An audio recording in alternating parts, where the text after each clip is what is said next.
Hello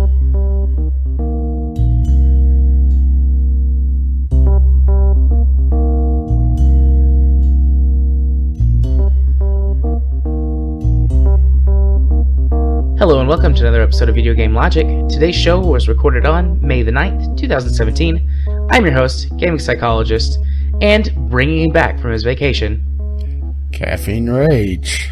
On today's show, we will of course be discussing the games that we've played. We have an update on Persona 5's streaming and YouTube policy. Esports are going to become an Olympic sport. Steam makes a few more changes. We'll have our weekly community corner and our weekly Steam Discovery Queue. And as always, timestamps will be in the show notes following their respective topics. One take. See, that's the thing. I just have to down myself and be like, I'm going to fuck this up, and then I get it perfect. By the way, High Rage. At least it's good that we're going to get on this show. Yeah. Just wondering, was I supposed to start my recording by now? You were supposed to. Oh, damn. That's why we went through the whole sync and countdown to record. Oh, so that's why I hit that red button. Yeah, that's why you should have hit that red button. Oh, I missed you. I missed doing this. I mean, in some ways, I did have a nice little break. And in other ways, I just was like, God, I'm so tired and want this to be over and things to be back to normal. So. And now you're thinking, God, I'm so tired. I want this to be over. No, I'm okay. I've had 2 cups of coffee. I'm on my 3rd right now, so hopefully the caffeine guides me through. Oh, you are so screwed. Yeah. I didn't take my nap like I intended to. But my recording, I had a little bit lazier day than originally planned. I did record with Chemist earlier.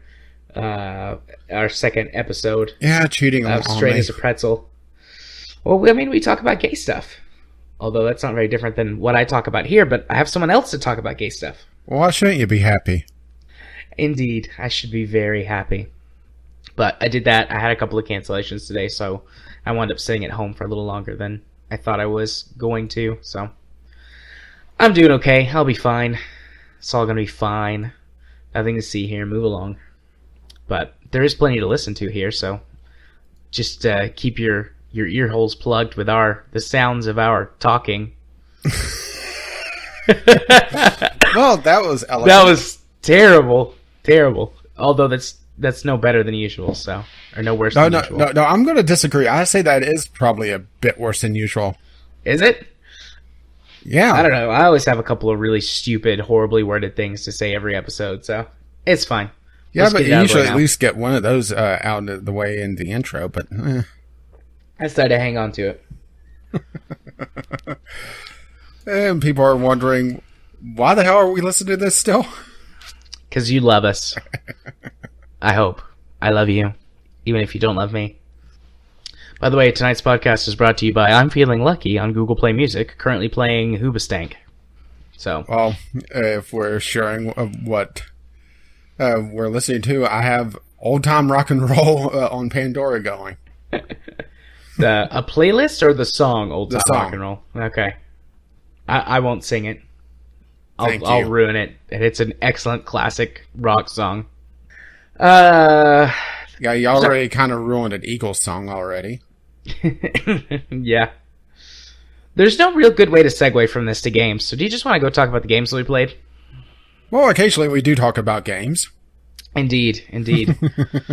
And we've got a pretty big list, especially me. Yeah, I kind of took a week off of pretty much everything. Had some medical stuff pop up again, so. And I have medical stuff coming up in a couple weeks, so goody. Hopefully it shouldn't impact the show. Well, I mean, if we have to run some more Franken content, we've got 2 more episodes.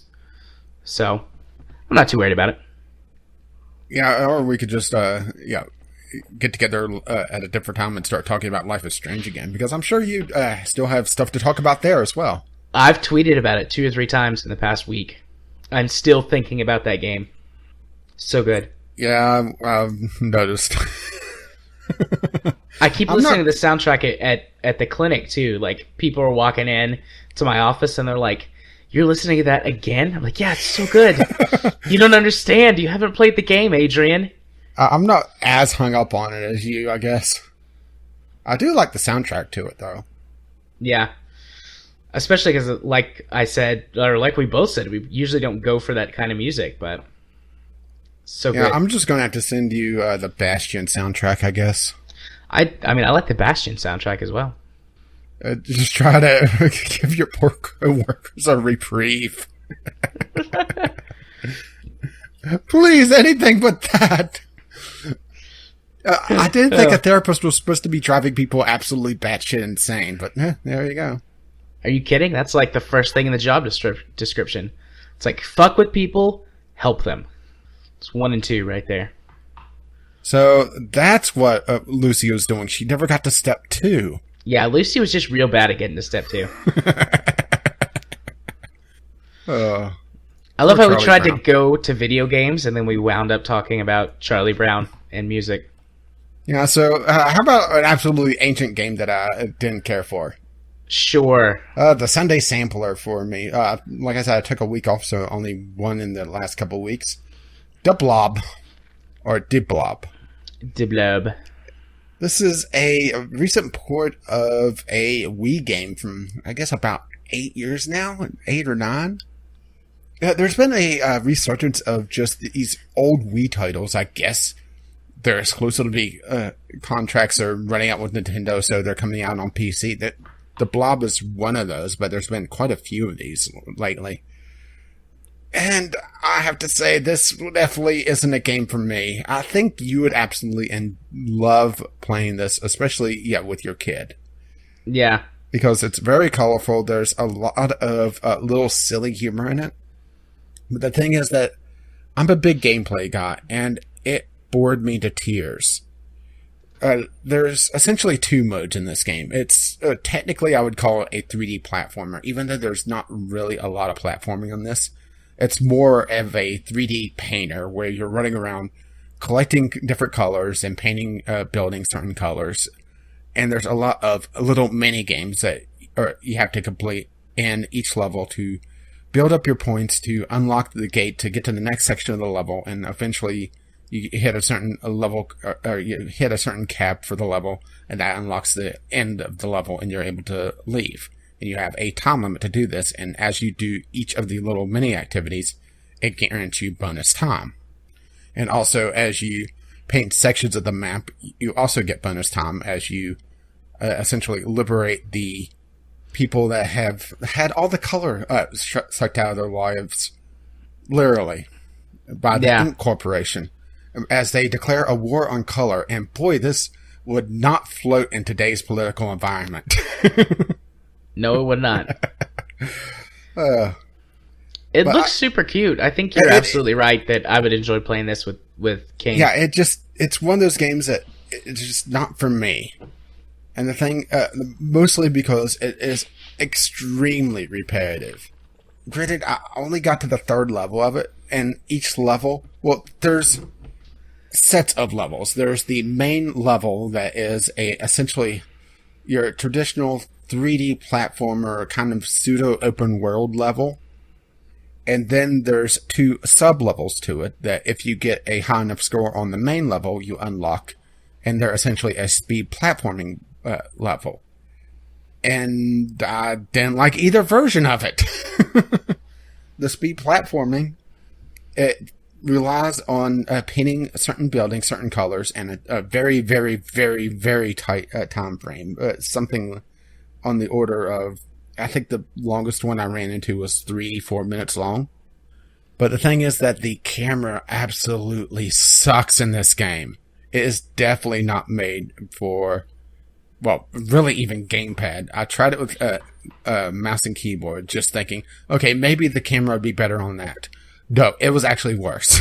It acted like it was emulating a joystick. So if I moved the mouse, it was moving in pretty much the same way that it was with my DualShock controller. I wonder if it would work if you could rig up a Wiimote to it, because Wiimotes connect via Bluetooth, and then I think maybe that's what I was thinking, because there's certain segments of it that it's definitely they're trying to translate the waggle controls of a Wii into button presses, and it just doesn't work. whenever you take over landmarks, which are high-value targets on the map, in order to do that, you have to have a certain number of paint points. And to get the paint points, you essentially have to capture these little bots that have colored paint in them. And you also are able to mix the colors. So if you're yellow and you pick up a blue, you turn green. And then if you pick up red while you're green, you turn brown because, you butted all the colors together. Right. But as you pick up each one of these, you also pick up a certain number of paint points along with it. And as you paint the environment, you're depleting those paint points. And if you try to paint a landmark, you have to have a certain number of paint points and also the particular color that you need. And then you have to press the button. A lot of times. If it requires 30 paint points, you have to press X or A or whatever it was. I can't remember which. 30 times. Oh, that's stupid. Yeah, it's basically, the waggle controls only a button. Yeah. Which makes it even worse. But getting back to the speed platforming, because the camera is so sluggish, granted you are able to speed up the camera a fair bit. And if you spend enough time with it, I think you can dial it into a point where it's actually decent. But the platforming itself, most 3D platformers these days, they have a wall jump. I think that's pretty much a standard move these days. Yeah. And this, you are so sticky whenever you wall jump. You chuckled there. Did I say something funny? No, that was a little bit of a cough. Did I amuse you? Yes, you always amuse me. But no, that was a little bit of a cough. I tried to hold it in, but it snuck out. All right, carry on then. Oh, wait, I'm talking. I was going to say, you're talking. You carry on. Well, because you're so sticky, and you have to essentially steer the camera in the left thumbstick in the proper way in order to do a proper wall jump. But because the camera is so weird and floaty, and there is supposed to be a way to send the camera behind you, but I would be damned if I could get it to work. Because I kept saying, press the right stick. Press the right stick. The camera did absolutely nothing. But because of how the interaction between the left and right stick works in this game, it made it so that I kept jumping in a completely different direction than what I wanted to. Assuming that the blob would even jump off the wall. Half the time, it would just kind of splatter onto the wall and just kind of slowly slide down. Looked like somebody threw a jello mold at a wall and just watch it slowly slide down. Yeah, that sounds mildly fun. I found it extremely frustrating just because you had such a tight time limit on the speed running, for lack of a better term. And a lot of the levels were set up that if you missed a jump, you go back a significant, if not the complete level, and start platforming again. Thankfully, usually those levels also have it so that you're no longer a particular color. It washes off your paint. So you're not repainting the entire level. You just have to continue, get back to where you were, but it's still extremely frustrating. And the open world section was just extremely repetitive. There was, the open world or 3D, traditional 3D platformer sections, it took me about 25 minutes to get through each one. And that's not even doing completionist. That's just, getting to the point where I have it where I could unlock a couple of the speedruns, which requires a certain number of points above the threshold to unlock the end gate. Well, in order to get those, you have to do pretty much all the little mini challenges. And one of them had sent me back to the same block of buildings and paint all these buildings red. All right, painted them all red. Unlocked the challenge, got my bonus points. Another one opened up a little bit down the road, and it sent me back to the same block that I just completed and said, okay, paint this button, this building, this building, this building, this building yellow. All right, fine. Then I had a third one send me back and paint different buildings green. So, yeah, it feels like it's not made for my demographic. I think you'd love it with King. But for me, it just made me hate life. All right. So how about we talk about something else? All right, carry on. The Humble Bundle, I shouldn't say there was a new Humble Bundle because there's constantly a new Humble Bundle these days. But there was another positive bundle where it was a bunch of games that were rated very highly. And I got the low tier of it, and I actually sent you one of the spare games out of it. But I played some of Super Mega Baseball Extra Innings. Which sounds like a horrible, horrible title, doesn't it? Yeah. It's not exactly interesting to me at all. Well, I have a soft spot. I have a soft spot for sports games, and there's not a lot of really good sports games on PC. There's some all right. Then you get a few of the really good ones like Rocket League. But for baseball, there's not a lot out there in general. And a matter of fact, EA just announced that, oh, look, it's another year where all the major sports games, they're not coming to PC because fuck you. But yeah. Super Mega Baseball is essentially, think of it as the NBA Jam of baseball. Not quite as extreme as NBA Jam was, but it's very arcadey, and it's easy to pick up, but it still has enough depth to it that you're able to find a challenge in it. And there's a couple of systems in it that I really like. There's a system, the difficulty system, they call it Ego. And it goes from 1 to 100 and split up into pitching, batting, base running, and fielding. And you're able to independently adjust these to make the game, as difficult or as easy as you want. And as you level these up, I shouldn't say level, but raise these up, it changes the game somewhat. It makes it so that, for batting, for example, at level 1, it's essentially you press A as soon as the ball is in the over the plate, and you hit it. Bring it up to about 40, which is where I'm playing at right now. You still have to time the ball naturally. I mean, that's a basic thing in baseball, but it's coming down to more prediction. It's still aiming somewhat where the pitch is, but it requires a lot more of prediction to figure out where the pitch is to be able to contact it well. And as you continue up in the ego levels, it makes it so that the assists for the game slowly come off more and more.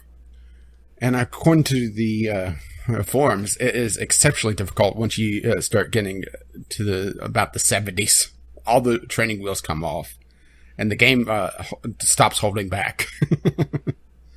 Okay. And the other thing that I really like is the system in it called Mojo.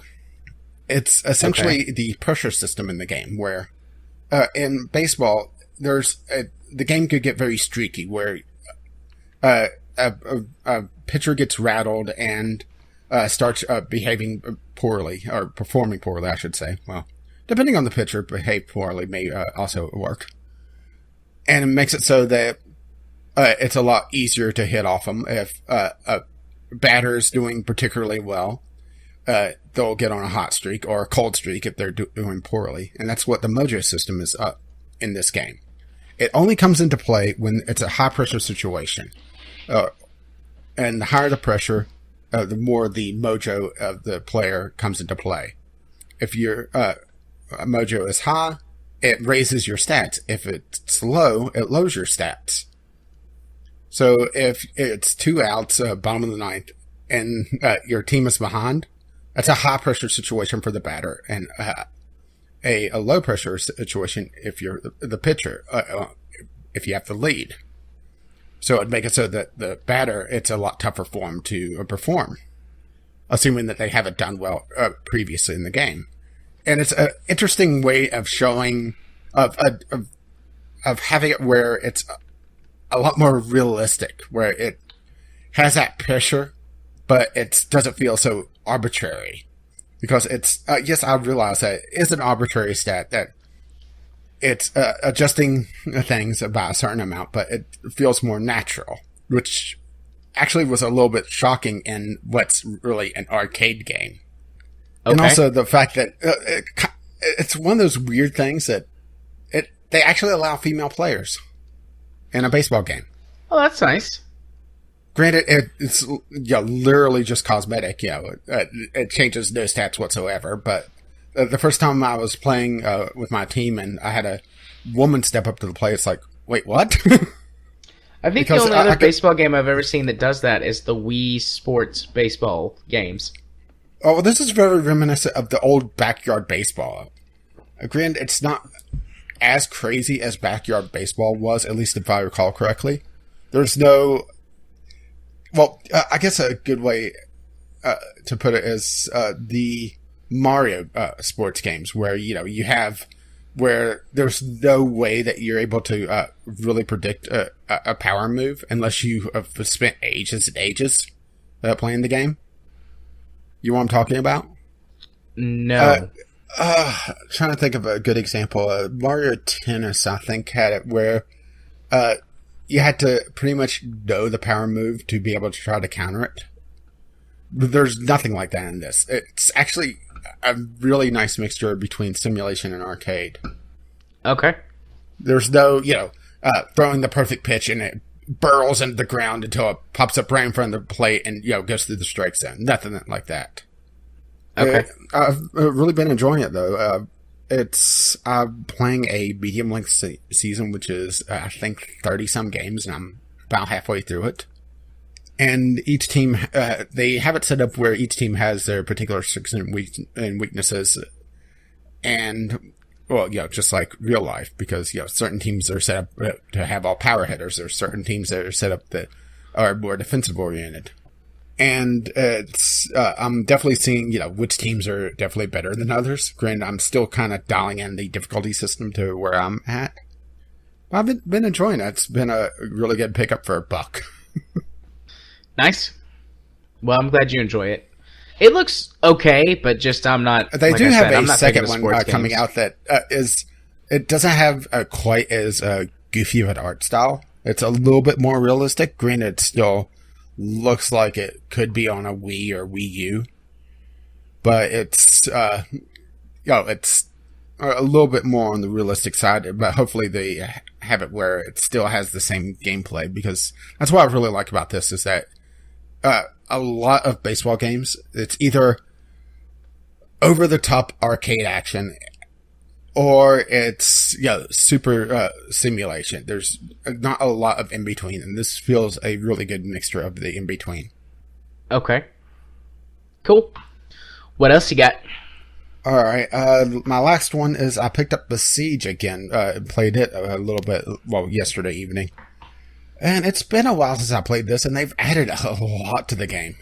I originally picked it up when it first released on Early Access. And back then, it just had a handful of weapons and one set of levels. But now they've had it where there's, I would say, 3 times as many weapons. There's rockets, there's remote mines, it's a lot easier to build proper catapults now. And another thing is that they're releasing multiplayer for too long, which is a little surprising. I wasn't expecting that in Besiege. Nice. Yeah, I think I was in the same boat as you were, because I got Besiege a while back. Yeah, I'm pretty sure I picked it up for like $5 or something. Yeah. When it first released. For those who don't know, Besiege is essential. At its heart, it's a vehicle puzzle game where you're put on a level and told, okay, kill all the knights or destroy all the buildings or do whatever. And you have to build a vehicle, sort of like how Kerbal does, where it's a bunch of little blocks. And you build a vehicle to perform that task. I don't think I'm out of place in calling it kind of a puzzle game. No, it is a sort of a puzzle game. But yeah, I think we were both in the same boat because we got it early on, and then we both refunded it, right? I did. No. Oh, you? I still own it. Okay. How do you think I played it? I don't know. I thought maybe you bought it again. It's still not very expensive.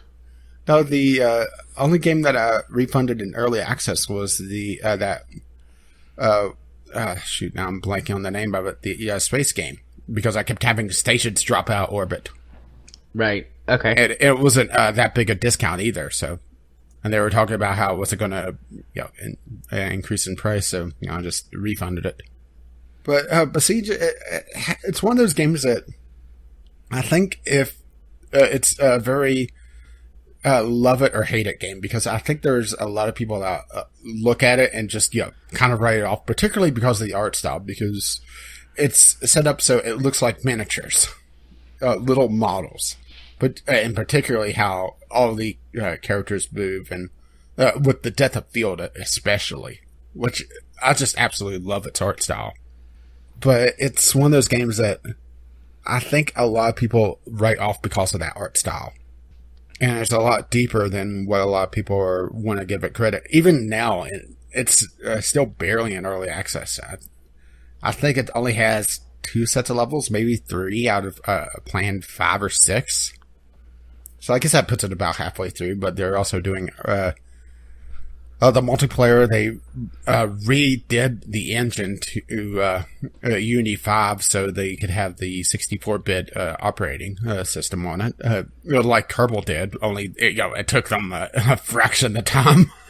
Yeah, I have always got the sense that Besiege was inspired pretty heavily by Kerbal, and that they just learned faster from KSP's mistakes. I do definitely get a Kerbal feel, especially with just how the vehicle building is, because it definitely feels like the building a rocket in Kerbal Space Program, just the way everything snaps together. Yeah. And there's only a few more explosions. But I do think that it still has a ways to go until they do a full release. I want to see how they do multiplayer. Hell, I want to see how Kerbal does multiplayer. Assuming that they ever release that. Do you think that would be a DLC? What? Kerbal Space Program multiplayer. I don't know. We've had several conversations over the last couple of years on multiple forums about that. And multiple podcasts. Yeah, I think so. I think eventually it will be. But they've still got a ways to get there, I think. I mean, I could be wrong. Been wrong before, but... But not a lot to talk about on Besiege, mostly because I didn't spend that much time with it, but also it's still very much in early access. But it's one of those games that it feels like they're doing early access well. If they said, okay, this is it, and released, did a little bit of bug fixing, because there's still a few little niggling things here and there. But if they said, okay, this is it, this is the final version, I wouldn't feel too bad about my money spent. It's one of those games that is done really well. And the fact that they have a workshop already going in with, let's see, according to the workshop, 110,000 items. That's a few items. Everything from just part mods to full levels. It's actually quite amazing, just the workshop in this. There's an ATST Walker. Nice. Oh, I really, really like Besiege. It's one of those games that I'm looking forward to seeing the proper release. I think it'll be good as it continues to be developed. Well, better. Get better. Yeah, when was the last update for this? The last update was April 7th. So not too far ago. Yeah, right at a month. Mm-hmm. I mean, they do better on updates than a lot of early access games. Yeah. That will remain nameless, except for DayZ. Yeah, DayZ does a decent enough job. I guess it's time for you to talk about your games. Yeah, I think I'll take a turn now. So I have a rather lengthy list, although a few of these games are going to go by really fast. Hang on, let me get my cards. So first up on the list is Naval Ops Commander, which I've talked about a few times before. I should say I did quite a bit of emulating, because I just moved, and for a while I didn't have internet in the office, and I didn't want to. I've got the stuff I've got like a USB wireless network card or network adapter, but I didn't want to get all that out and plug it in and make sure it works because it's kind of finicky. So I was like, yeah, I'll just do some emulation stuff. So Naval Ops Commander, I talked about that before. This is a PlayStation 2 game where that you are the captain of a Navy vessel, and you've got 3 ships that you command, and they follow you around on your missions. It's got a big... It's a Japanese game, so it's got a big score attack component to it, and you're encouraged to... Well, not encouraged. You're forced to grind out missions in order to get enough money to get research points and new ships and stuff. And unlock all the anime girls? No anime girls in this one. You have to play You have to play the Warship Gunner series to get the anime girls. Ah. Commander was... Actually, I could think of at least 2 or 3 anime that is the personification of a warship, or a personification of... Well, hell, you played the visual novel of that. Yeah. And I got the review copy of that game when they released the nudity patch. Oh, yeah.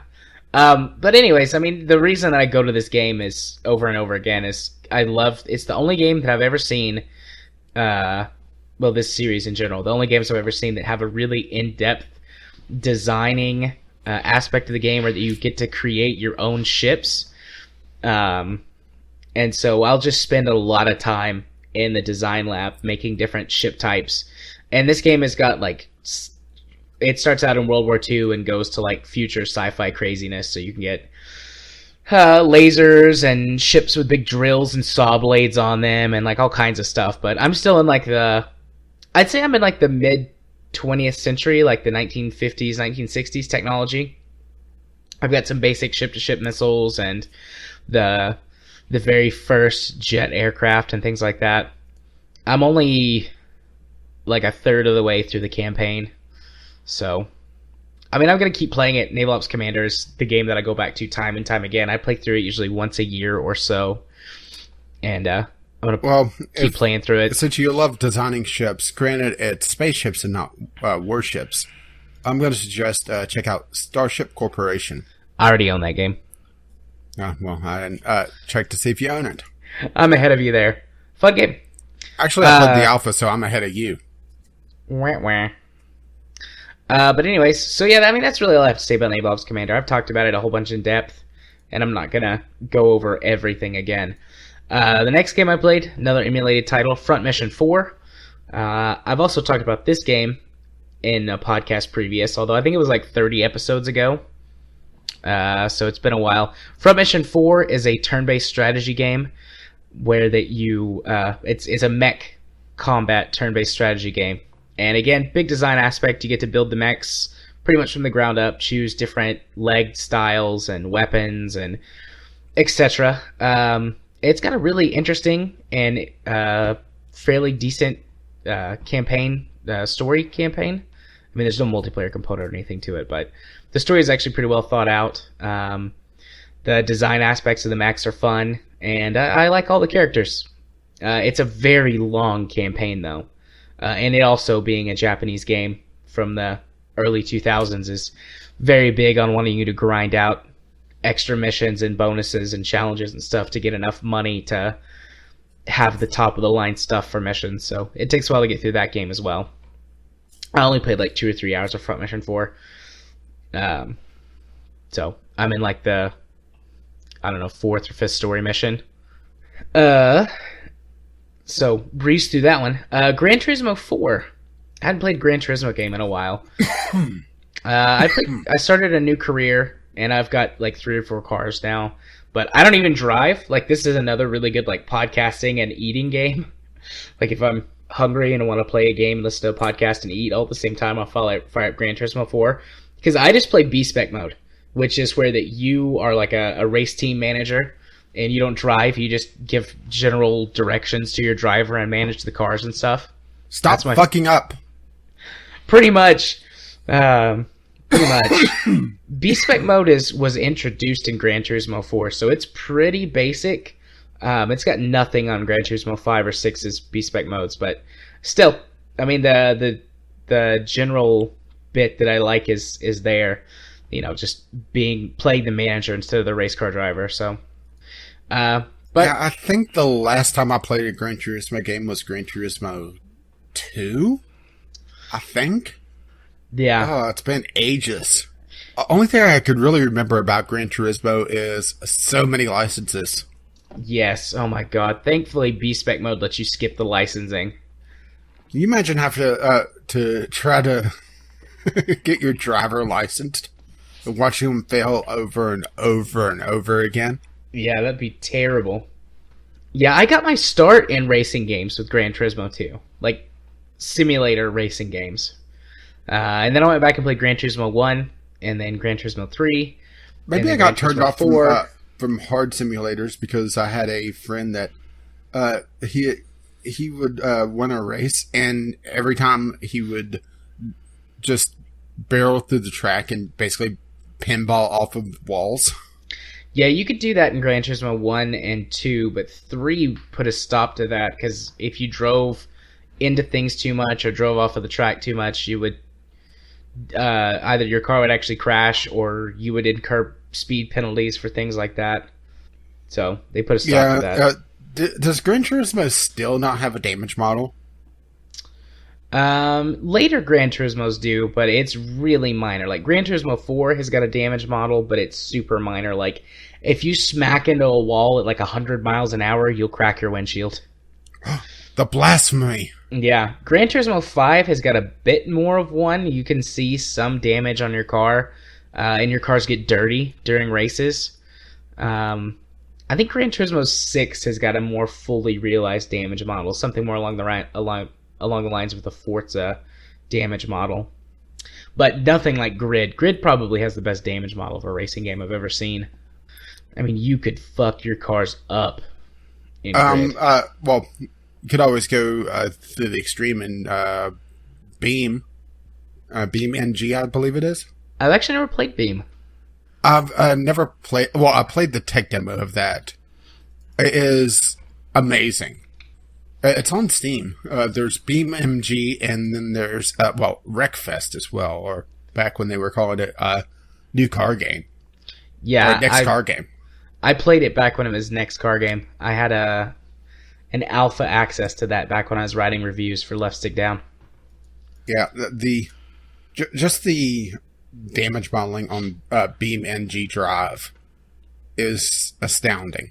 It's all soft body modeling on the car body, and it looks like you actually mangled your car. Yeah, it's pretty good, And when I say pretty good, I mean like really good. Yeah, I'm looking at it right now. Like that's really good. Granted, I think that it's still pretty much just a sandbox game. There's not a lot of racing in it. Yeah. And I'm not sure if they ever plan on going full racing, because it looks like they called a vehicle simulator over a racing game. But still, that's the best I could think of. Yeah. So yeah, nothing really extra to add about Gran Turismo 4. It's just relaxing. I probably will never finish that game. So that's most of the stuff that we're going to blow past. Next on my list is Factorio. Hang on, I've got my cards. Oh. I'm going to start playing solitaire. I was going to say, I thought you were going to... I was expecting like a shuffle sound or something. There you go. But so yeah, I finally got around to playing the 0.15 update. I'm on 0.156. I think 0.157 just came out, but I'm not swapping versions. Lot of changes. Most of them good. Couple of them that I find frustrating, but I think that they're the kind of changes that it's like some people might like and some people won't. I don't feel like anything that they did make the game objectively worse. I think a lot of it is a symptom of I've played this game for 250 hours this way, and now it's this other way, and I've just got to kind of get used to it again. So, couple of big changes right off the top. They've done quite a few things to change the visual styling of the game. I'm not exactly sure if this is what it is, but it feels like they've upped the contrast on a lot of the colors and the menus and things, so it's easier to read stuff. It's easier to, particularly if you're on a low resolution monitor or something, or lower resolution, you can just everything is a lot more clear, easier to read. I think it's a combination of bolder fonts and then better contrast on all of the images and things. They've got a lot of redesigns on quite a few of the items in the game, like the boilers look and actually function differently than before. They've made some really positive changes in terms of like stack sizes for items, and they have it's not a, I guess an overhaul would be the best way to say it. They've overhauled the entire fluid system in the game, and it's much better. All of the pipes can now carry more of everything, all of your various fuels and water and stuff. All the pipes and all of the tanks, the holding tanks, can hold much more. Now you produce steam instead of just relying on hot water, which you can store steam in tanks so that you can. It's a lot more difficult to run out of power. For example, like if you rely on steam engines or now steam turbines, which I'll get to in a minute when I talk about the nuclear power.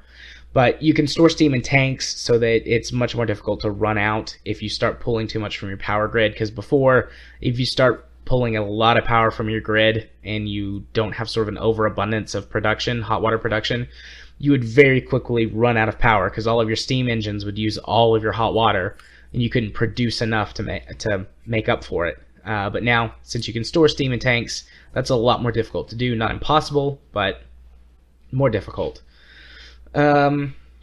They've changed a lot with the combat system in terms of like what weapons look like and do and their power levels.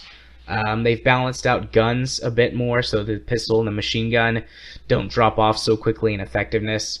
You still want to replace them with better weapons, but they'll last you a bit longer now. They've added a lot of new start conditions. They've added like, I guess you could call them scenarios, but it's like the one that I picked was called Rail Start, and you get oversized resource deposits, but they're really spread out to encourage or demand rail travel, and the aliens never respawn. So if once you kill them, they don't expand and grow new bases, so that your train network doesn't wind up getting overrun by aliens because you can't protect the whole thing all the time. So that's pretty nice. And there's a bunch of different ones. And there's now options to make enemies harder. You can, by default, adjust things a lot more, in a lot finer detail, like alien spawn rates and pollution growth levels and stuff like that, so that you can really customize the difficulty to your liking. There's also options to increase the research difficulty, which basically just means that they need more stuff. Everything needs more types and larger amounts of research products to create or to research. Which I guess I could talk about it now. The research system in the game has gone through a huge overhaul. There's now, before there were 4 types of research, now there's 7.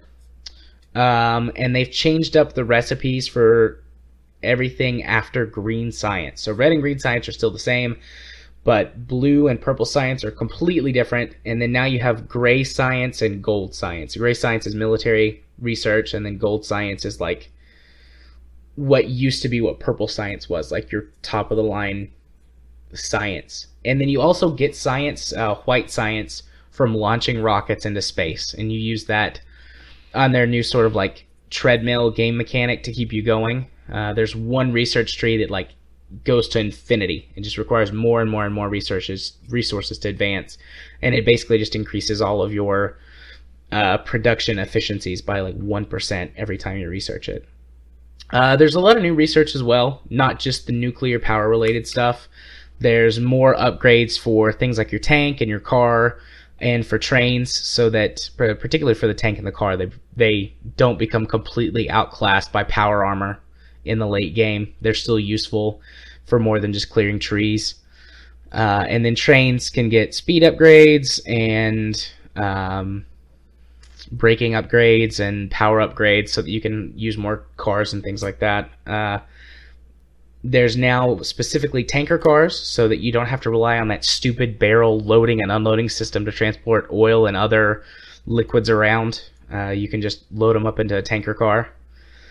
And then nuclear power. Nuclear power is freaking awesome, but God, is it hard to get to. I basically barreled down the tech tree to get nuclear power, and I was having to learn a few of the new game mechanics as I went, which probably cost me some time, but it still took me like 6 hours to get to nuclear power. I think I could probably get that down to 4 with my playstyle once I know how, or once I've got a good handle on how everything works, but man, it's expensive to research nuclear power. But nuclear power is the shit. It's amazing. I love it, and I'm never going to use any other kind of power ever again. Like, solar power is stupid by comparison. Nuclear power is super efficient, produces a ton of energy, and it's difficult to get set up. It's expensive to research, and then you have to mine. Do they just call it uranium? Or is it nuclear material? Something. It's uranium ore. That's it, uranium ore. You have to mine uranium ore, and then you have to break it down into U-235 and U-238, and then you have to create fuel cells, and then feed those into your nuclear reactor. And you have to use heat exchangers to heat up water and create high-pressure steam, which powers the new steam turbines, which are something like they're 8 times more efficient than steam engines, and way, way, way more space efficient than solar panels. So it's a bit expensive to get set up, but once you get it going, it's well worth it. And then you can get, they're called neighbor bonuses, but basically you just build a larger nuclear reactor by combining multiple smaller reactors, and they become much more efficient.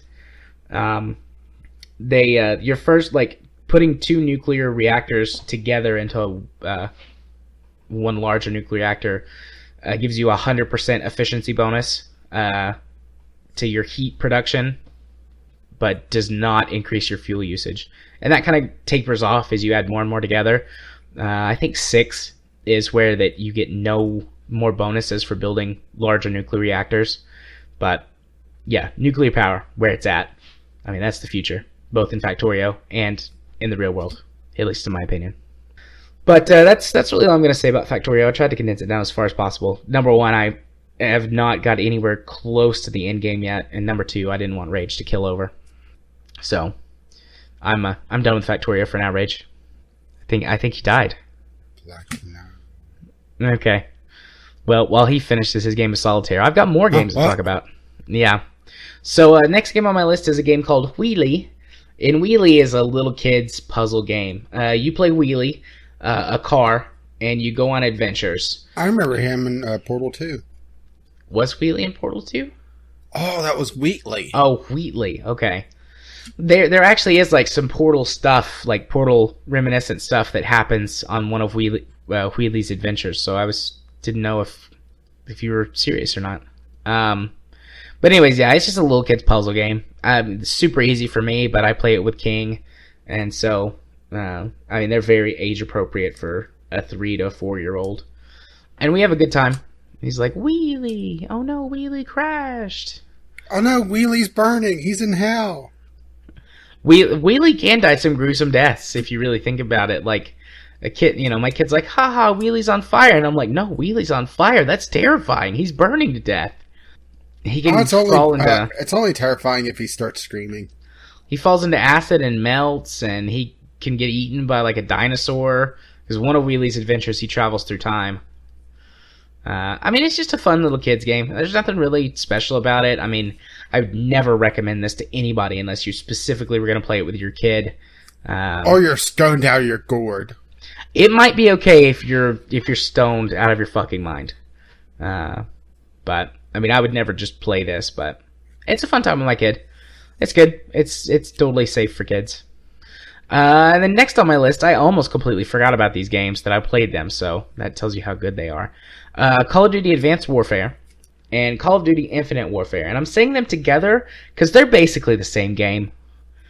I mean, they really are. I played them back to back. I actually had a client that I saw last week. I was filling in for another therapist, and it's really, really hard to jump in midstream after a client's been seeing someone for a while. So I get to his house, and we're talking, and he's like, yeah, no, I'm having a really good week. I was like, cool, well, I've got to be here for 40 more minutes for this account. And he was like, you want to play Call of Duty? And I was like, yes, I do. I do want to play Call of Duty and get paid to do so. So I didn't know you were seeing Kyle. But I had to see him 3 times that week, and that was the first day. So I basically played Call of Duty Advanced and Infinite Warfare for 3 days at this client's house. And I mean, they really are the same game. The campaign stuff, I'm sure, is different. I just played multiplayer on both games. But, I mean, it's Call of Duty. Advanced Warfare and Infinite Warfare are trying to copy some of the things from... what was the other shooter game where you get the robot? Titanfall. They're trying to copy some of the stuff from Titanfall. You've got movement gear and like a little jetpack, and you can grapple walls and run along them and that sort of stuff. But this system is not as good as Titanfall, despite the fact that Advanced Warfare came out a couple years after Titanfall, and Infinite Warfare another year after that. The weapons are still very clearly like, oh, this is future AK-47, this is future M16, like that sort of thing. And they've got a few sci-fi weapons, but honestly, those weapons are the stupidest weapons in the game. And then both games are extremely exploitable. Like these kids also known as being Call of Duty. Yeah. The kid was like, yeah, I spent $20 on packs yesterday. I didn't get anything good out of them. I guess I'm going to have to buy some more next week when I get my allowance. I'm like, what? I'm like, you're 15, dude. Just sit here and play the game. You'll unlock all that stuff eventually. He's like, well, yeah, but I want to buy more packs. I tried to teach him the ways, but unfortunately, he was just too young to understand. Oh.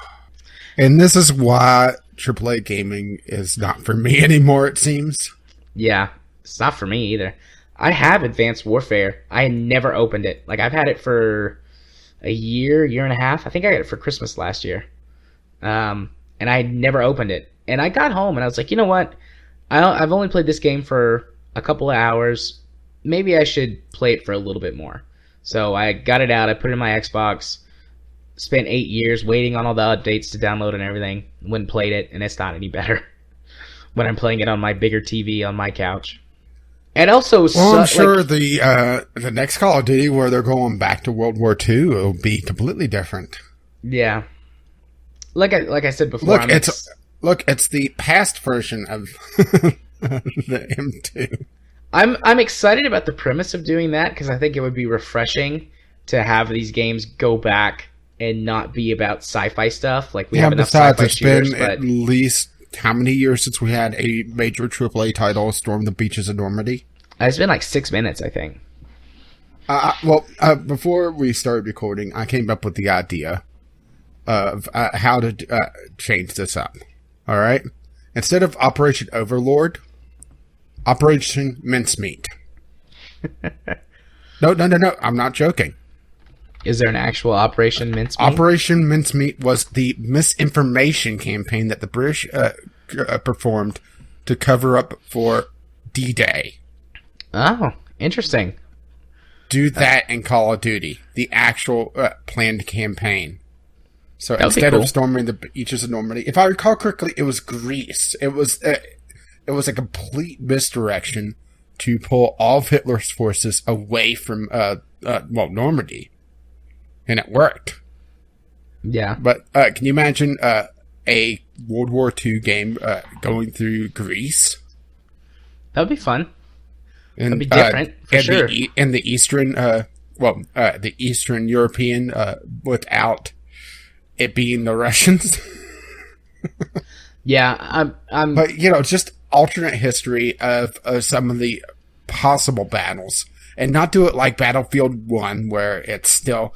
Well, this looks like it's going to be World War I, but it's just a skin, and it still plays like it's a goddamn World War II game. Yeah. I'd actually love to see a World War II game that explores some things other than just Normandy, the Eastern Front.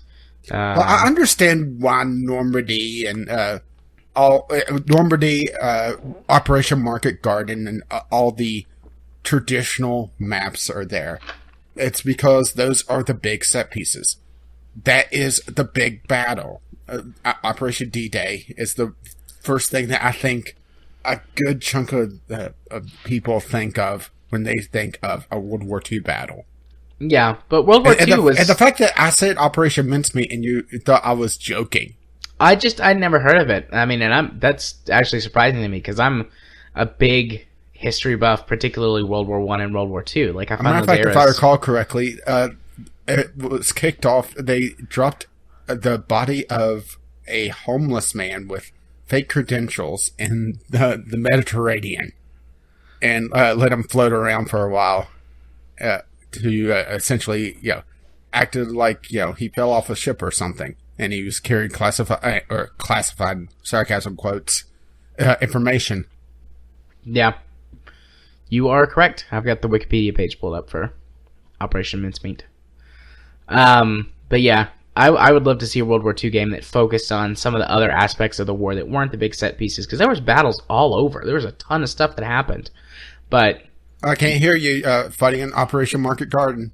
Yeah. But anyways, back to Call of Duty Advanced and Infinite Warfare. Just the last thing that I want to say. I forgot how bad it was to play a shooter game with a controller. It has been years since I've played a first-person shooter with a controller. And it's real bad. I'm still decent at it. I mean, like, this kid, I felt so bad for this kid. Like, he was so bad at games. He was like... I told him, I was like, yeah, I play games a lot. Was this the same one that was buying all the packs? Because that's probably the only way that he could get these guns? Yeah. I told him, I was like, I'm mostly a PC gamer. I haven't played on controller in a while.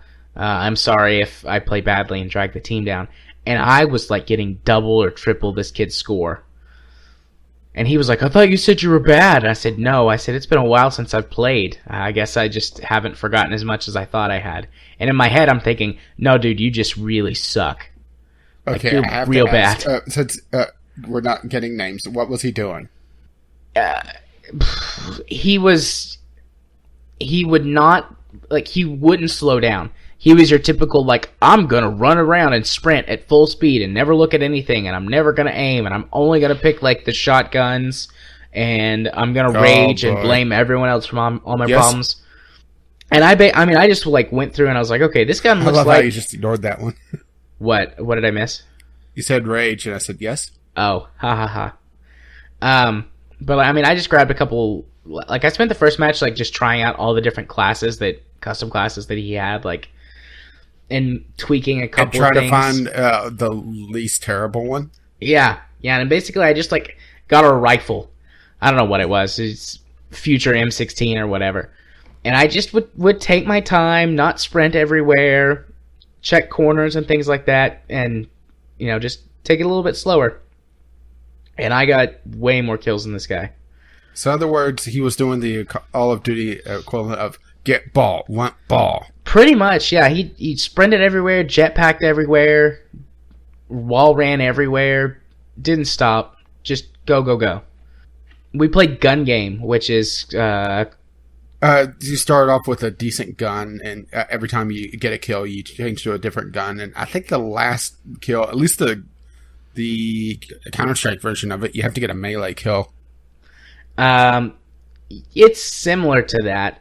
You start off with a pretty good gun, and you kind of go through like a set of like you go through like several rifles, then you get several shotguns, and then SMGs, and then sniper rifles, and then you get to the special weapons. And the final weapon you have to get a kill with is the crossbow, and it's like one of the most difficult weapons to actually get a kill with. Yeah, because you're playing on a console and you can't aim for beams. Yeah, auto aim. I forgot all about auto aim as a thing. That's terrible. That really fucked me up. Trust me. Whenever I hit a game that has auto aim on it, it always screws me up. Yep, and unless the game is specifically designed to completely fuck me over without it. Yep, and subpar frame rates. God, it's terrible. I'm so spoiled by a constant buttery smooth 60 plus FPS It's really hard to play a game that doesn't get 60 FPS. The Master Race, my friend. Indeed. Mein Führer! But, so yeah, those were the 2 Call of Duty games. I mean, they were interchangeable. I could not tell you what the difference is between the 2 games. $60. Maybe if I played them a lot more, I could find some differences. And I'd say the campaign is where the biggest differences are. But I'm actually, well, I guess I shouldn't say I'm shocked that there's enough of a community still on 2 different Call of Duty games. Because on PC, they pretty much immediately migrate to the newest one. I mean, we've talked about this before, but it's also a lot smaller of a group here because there's more games that you can play. Yeah, if I wanted to play a Call of Duty game outside of the one that I own, thanks, Kyle. I'd fire up Dirty Bomb. Yeah. Oh, I do have to say that the zombies mode in Call of Duty Infinite Warfare is actually pretty good. The carnival is fun, just because, I mean, it's a carnival. I'm just not a fan of horde shooters like that. Yeah, the only one that I really enjoyed playing was Monday Night Combat, but that was mostly because, well, one, you had different classes that brought a lot of different stuff to the table instead of just, pick up, okay, I'll get the shotgun instead of the rifle, and, otherwise the characters are pretty much, indistinguishable. But also, Monday Night Combat had some external stuff that you could do, but it wasn't technically zombies. It was all robots, and you had to protect a point instead of just surviving. Yeah. Yeah. So yeah, that's everything I have to say about the 2 Call of Duty games for realsies this time. I mean, they're alright, but they're... Actually, that's not true. They're really not. They're super bland and generic. They'd probably be all right on PC, where that they would at least run at 60 FPS and you could use a mouse. But otherwise, they're just Call of Duty game. I'm really glad I didn't buy Infinite Warfare because I was looking forward to it. You podcast listeners with good memories, I was pretty excited about Infinite Warfare because I was really glad to see Call of Duty do something different. But no, they just did something else the same. Honestly, it sounds like if you wanted Call of Duty Infinite Warfare, go get Titanfall. Pretty much, yeah. Titanfall did it better. Plus, it has robots. Oh, yeah. Giant mech robots. Infinite Warfare has a spaceship, though. I mean, that's got to count for something, right? Spaceship! I'll give it 1/10 of 1 point. Well, that is something. On a 100-point scale. It's still something. It's a little something, but it's still something. Little something something. Little something something. All right. Are we ready to move on to our first topic? First news topic? I think so. Okie dokie. Persona 5 responds to all of the criticism and updates their YouTube and streaming policy. Yeah, this is a couple weeks old. There's not a lot of recent news going on outside of one of our topics. Mostly because I think a lot of people are gearing up for E3, which is the beginning of next month, so... I think we're going to hit a bit of a lull in just news in general, unless, some stupidity happens. Well, there is the whole net neutrality thing. That definitely something we need to talk about before too long. Yeah, maybe next week. That story is still developing. Yeah. Well, considering the FCC site was completely DDoSed by people. Yeah. It's hard to say, though. John Oliver. Yeah, I guess that would be a DDoS. It's technically correct. It's a DDoS, yeah. Which is the best form of correct. Oh, yeah. But, so yeah, I mean, they just responded, Atlas just responded, and says, hey... Yeah, they did extend the deadline, or the due date, or whatever. The end game date back a few months, but the thing is that it's still about halfway through the game. But here's the thing: is that they were saying that we weren't threatening bullshit. Yeah, they were threatening copyright strikes. That is a fucking threat, you dumb motherfuckers. Yeah, they're using this to backpedal that statement. It was never our intention to threaten people with copyright strikes. Then don't put it in your goddamn press releases. Yeah, then don't say that we're threatening you with copyright strikes. I mean, here's the thing, is that it's not and unless you're the president, these press releases go through a fair number of people, so they are scrutinized. It's not something that is just thrown out there willy-nilly. And this was a damn threat, and they were backpedaling hard.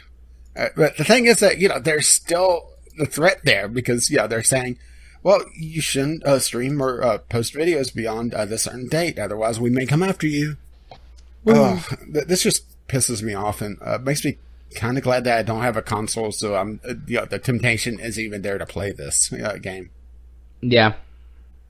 I tried playing Persona 4 and I just couldn't get through the intro. Oh. Yeah, I've played... Which Persona game have I played? 2? I played like 2 or 3 hours of the intro of Persona 4 and I was still on the very, very linear visual novel segment. It's like, oh, come on. I realize this is a JRPG, but there's AAA games out there that are shorter than the intro of this game. Yeah, I'm looking to see which was the last Persona game on PS2. Because that's the one that I've played. It was the Pretty sure that's 4, because they went... Or maybe... No, it is 4, because I was playing it on the PS2 emulator. Okay, I thought Persona 4 was on PS3, but... No, there's technically a PS3 emulator, but it's not very stable yet. Okay. Yeah, then I've played Persona 4 a bit, but honestly, I don't remember anything about the game. Like, that's how... I didn't finish it, and I played it for, 15, 20 hours, and then I just stopped because I lost interest. I played probably about 2 or 3 hours, and I was still on the intro. Yeah, the intro lasts for a long time. This just shows you just how out of touch this company is, though. Saying that, well, we weren't meaning to threaten people. Yeah, we just said that we were going to go after you with copyright strikes. We're going to unleash the power of the DMCA on you. Hooray, DMCA. And when I say hooray, I mean fuck DMCA. Yeah, that's really all I have to say about it. I mean, we knew it was going to be a short topic, but we talked about the first part. Figured you just wearing the angry pants on after a couple weeks of being away. Yeah. I always like them angry pants. Oh, my. Yeah, this may be a short episode just in general. We'll see. That's okay. You guys got an extra, hour and 15 or 20 minutes last time. I mean, granted, it was all about Life is Strange, but you could have played 2 episodes of Life is Strange in the time that it took us to talk about the whole game. Yeah, but then they wouldn't have played Life is Strange. But speaking of playing about video games... Yeah. eSports will become an Olympic sport in 2022, that's the Winter Olympics, and that's something I didn't realize at first. I mean, it kind of makes sense. It's still a little... it's a little strange just in general to think of Olympic sport eSports. Granted, this article doesn't really talk about what games in general... They did state FIFA 17 would be one of the competitions alongside MOBA and RTS games. Which, FIFA 17, that has an esports scene? Yeah, it does, actually. The FIFA games have had an esports scene for a while. I guess that's more of a European and Asian thing, because in North America, FIFA is nothing, but I imagine that it's absolutely huge in other markets. FIFA's pretty big here in North America, too. I mean, it's definitely not as large as, say, Madden, but it's got a pretty strong presence. I know quite a few people, actually, who love FIFA. Katie's one of them. FIFA's one of the only games that Katie plays. But, I mean, she's a huge fan of football. She played in college and high school, so she's got an actual connection. She's pretty decent, too. I mean, when it comes to the technical aspect of the game and talking about things and noticing things, she's really good at that. Mm-hmm. But because she's not a big gamer, she lacks some of the motor skills. Yeah, some of the gaming motor skills to play effectively. So even though I don't know shit about soccer, I can after I get warmed up, I can usually beat her. It makes her so mad. She's like, "Why do you have to be so good at games? This is the one thing, sports is the one thing and I'm better at you at. Then you have to come in here and ruin my sports game." Let's see. Well, they also mentioned League of Legends, Dota 2, and StarCraft 2. Which StarCraft 2's esports scene is on the decline, as far as I've been able to hear. Yeah, as far as I can tell, StarCraft 2's not on its way out, but it's definitely receding from the limelight. Yeah. Which, the other two, those are the two monster esports scenes, in League of Legends. But so I could definitely see those two. I'm not banking too strongly on anything in this list. This is one of these things that it seems so strange, but then ping pong at least was. I'm not sure if it still is. Was at the Olympics. It is. It still is. So it's one of those things that it makes sense overall, but it's because of I guess the stereotypes maybe. Yeah, well, it's easier to think of esports separate from traditional sports. I don't want to call it real sports because then you start getting into the poker paradox of, okay, well, poker's a sport. Yeah. But you don't call them athletes, but it's still a sport. It makes perfect sense to me. I mean, this has happened in the Olympics for, the last century and a half since they returned in the 1800s. I mean, just modern competition gets added to the Olympics over time. I'm sure it was weird when baseball was added to the Olympics 100 years ago, but now we don't even think about it. Like, oh yeah, absolutely. Baseball is a sport that should be in the Olympics. So, like you said, we've added ping pong. There's badminton, Olympic badminton, water polo. Water polo seems like a weird sport to me, but it's there. And that's just there to get the casual nudity. Yeah, well. But, there's tons of stuff that you don't think of as and I'm making air quotes, traditional sports that are in the Olympics. And esports have been growing over the last decade pretty steadily. And there's becoming more and more games that fall into the esports category. And now there's a whole sector of the industry dedicated to it. I guess it's just one of those things that esports still feels like an outsider in general when it comes to competition. Whenever you think of professional competition, esports and traditional sports feel like two completely separate things, and the Olympics always felt like it's been more of a focus on the traditional sports. Granted, then you get into the weird ones like ping pong, but I could definitely see it there, but it still feels a little odd because of it. And also maybe just because of the fact that it's also in the Winter Olympics whenever my mind is thinking, skiing. Well, or watching someone hurtle down a frozen chute at 58 miles an hour. Yeah.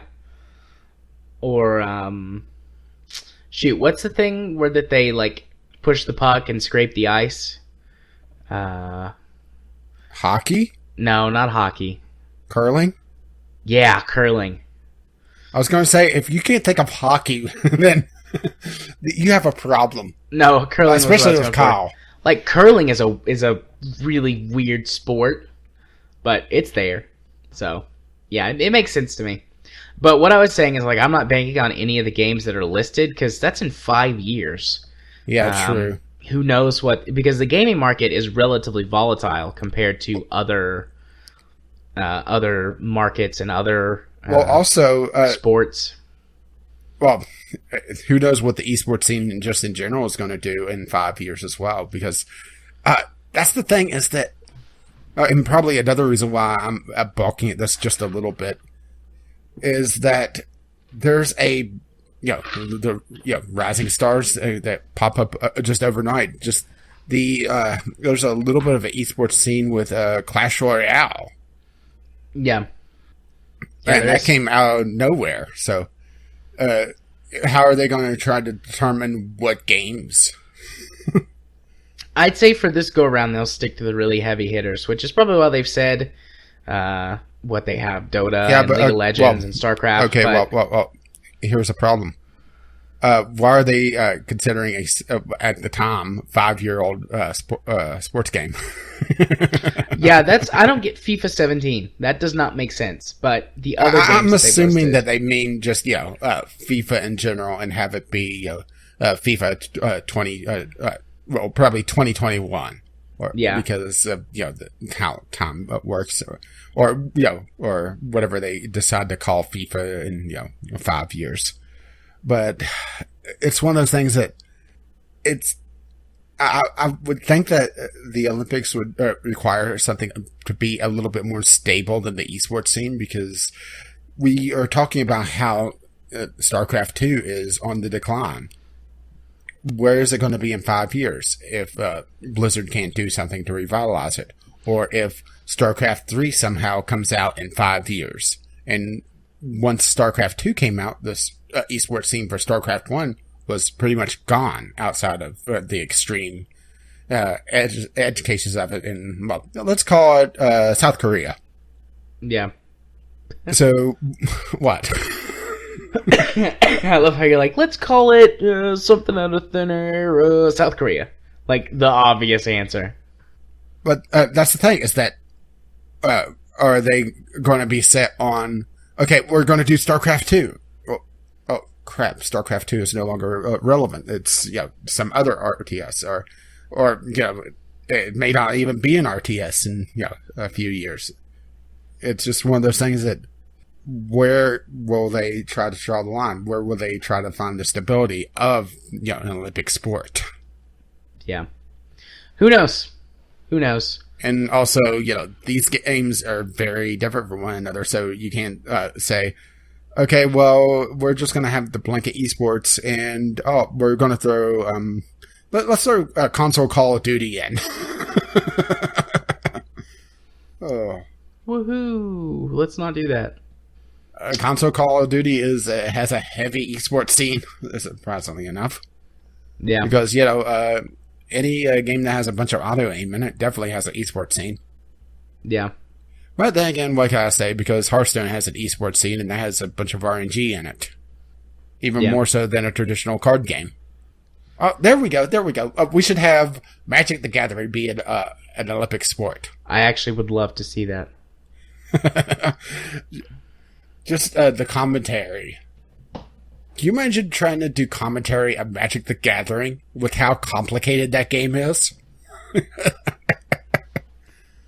That would be interesting. Especially if they get a commentator that is trying to bullshit his way through it.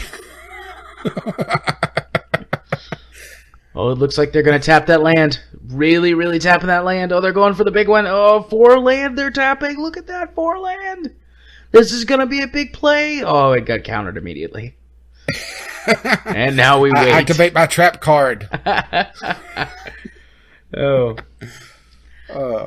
I shouldn't take the piss out of this so much, because I do like seeing esports get recognition like this, but at the same time, it's one of those things that they need to have it be more stable than what it is for me to really think that it's going to really gain a mass acceptance. And right now, esports is very volatile.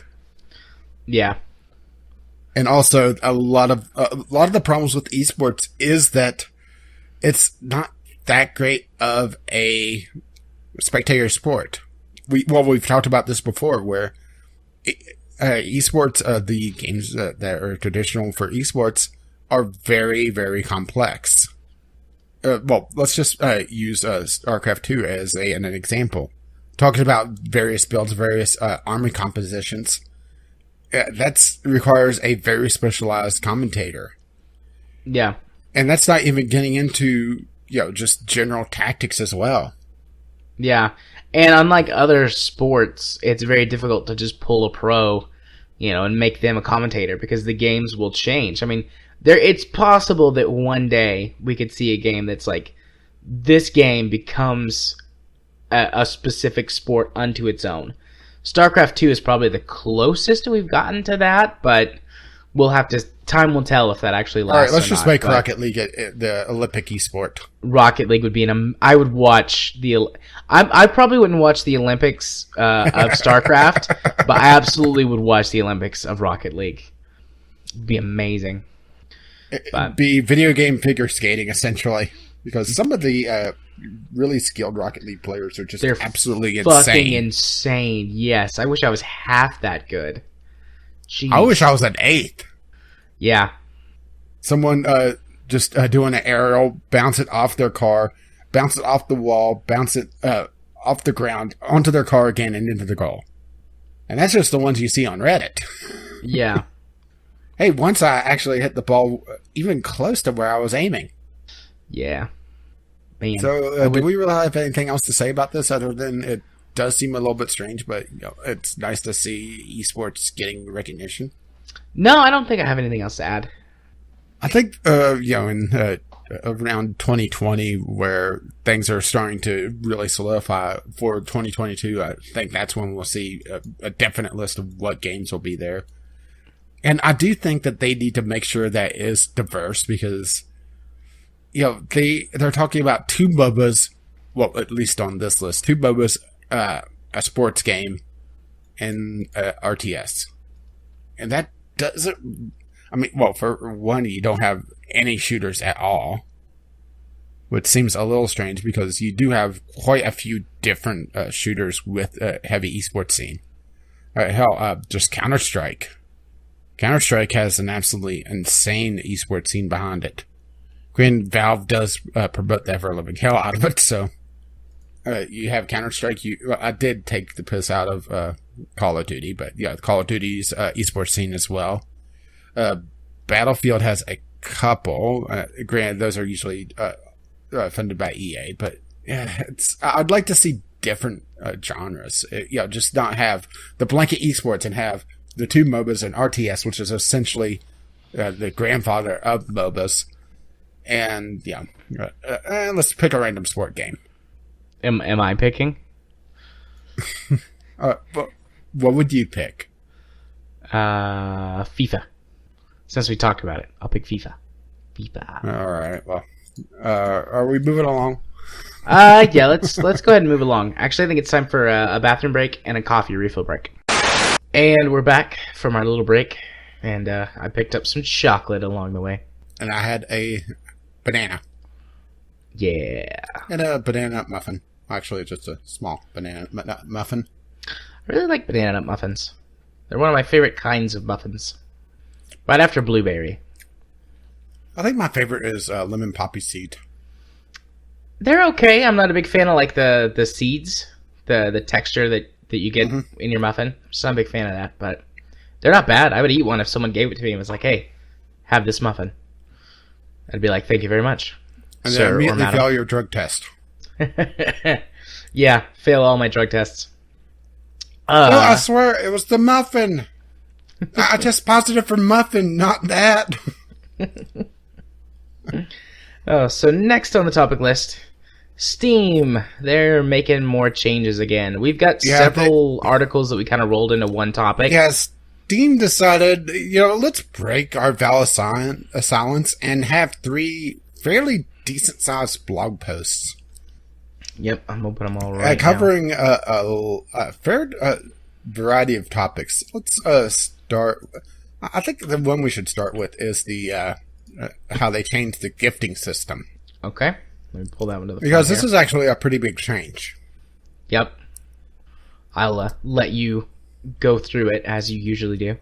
Okay, this is a short one. The other 2 are too long to read, so I'll read this one verbatim. Okay. This was released on May 3rd, so a week ago. Today we're announcing changes to the gifts on Steam. The gifting process has had a bunch of friction in it for a while, and we want to make it easier for you to share games you love with your friends. Oh, sorry. Okay, I did laugh there, because especially with some of the changes they did. Steam gifting will now be a system of direct exchange from the gift buyer to gift receiver, and we'll be retiring the gift to email and gift to inventory options. Here's a quick breakdown of the benefits of the new system. Oh wait, I'm supposed to read these. I was gonna say, are you making a joke? Are you waiting on something? Yes. No, I was making a joke. All right. Scheduled gifts is even more straightforward. Go ahead and buy a gift months in advance and have it delivered to a friend on time every time.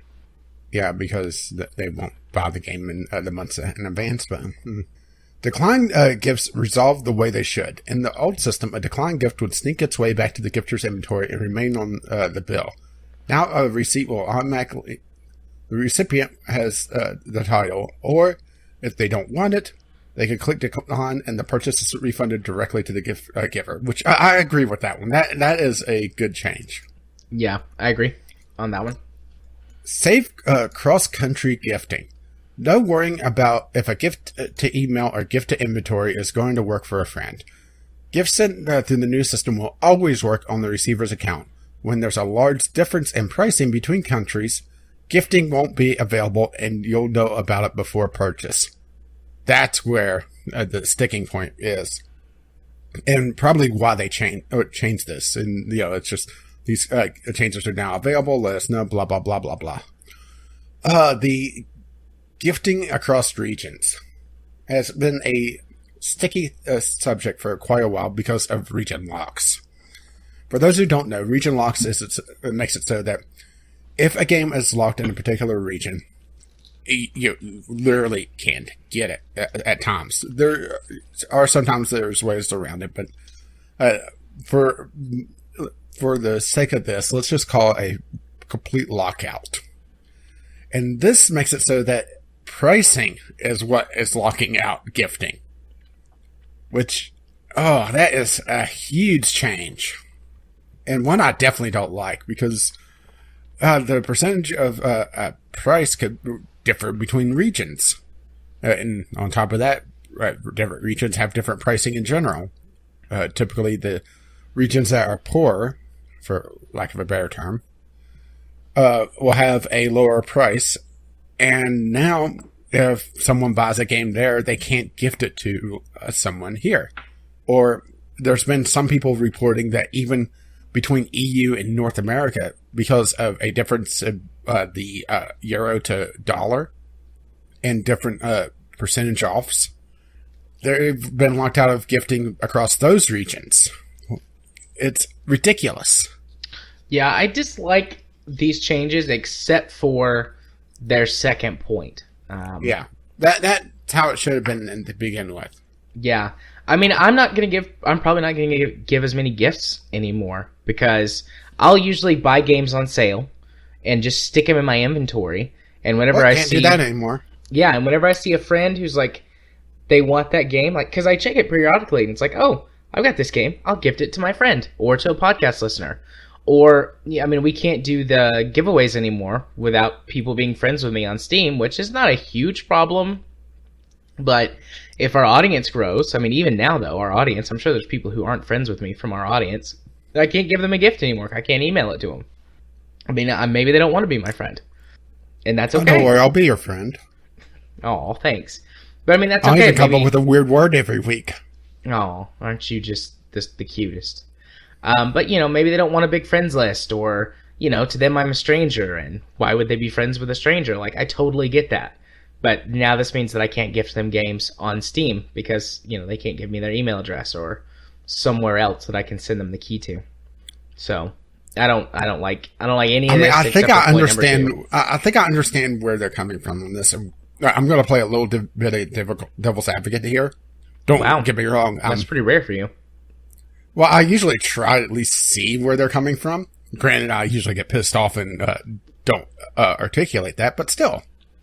I think this comes pressure from the publishers, because they see people gifting across regions quite a bit. And they're trying to... the big point here is I think they're trying to dip gray markets in the bud. Yeah.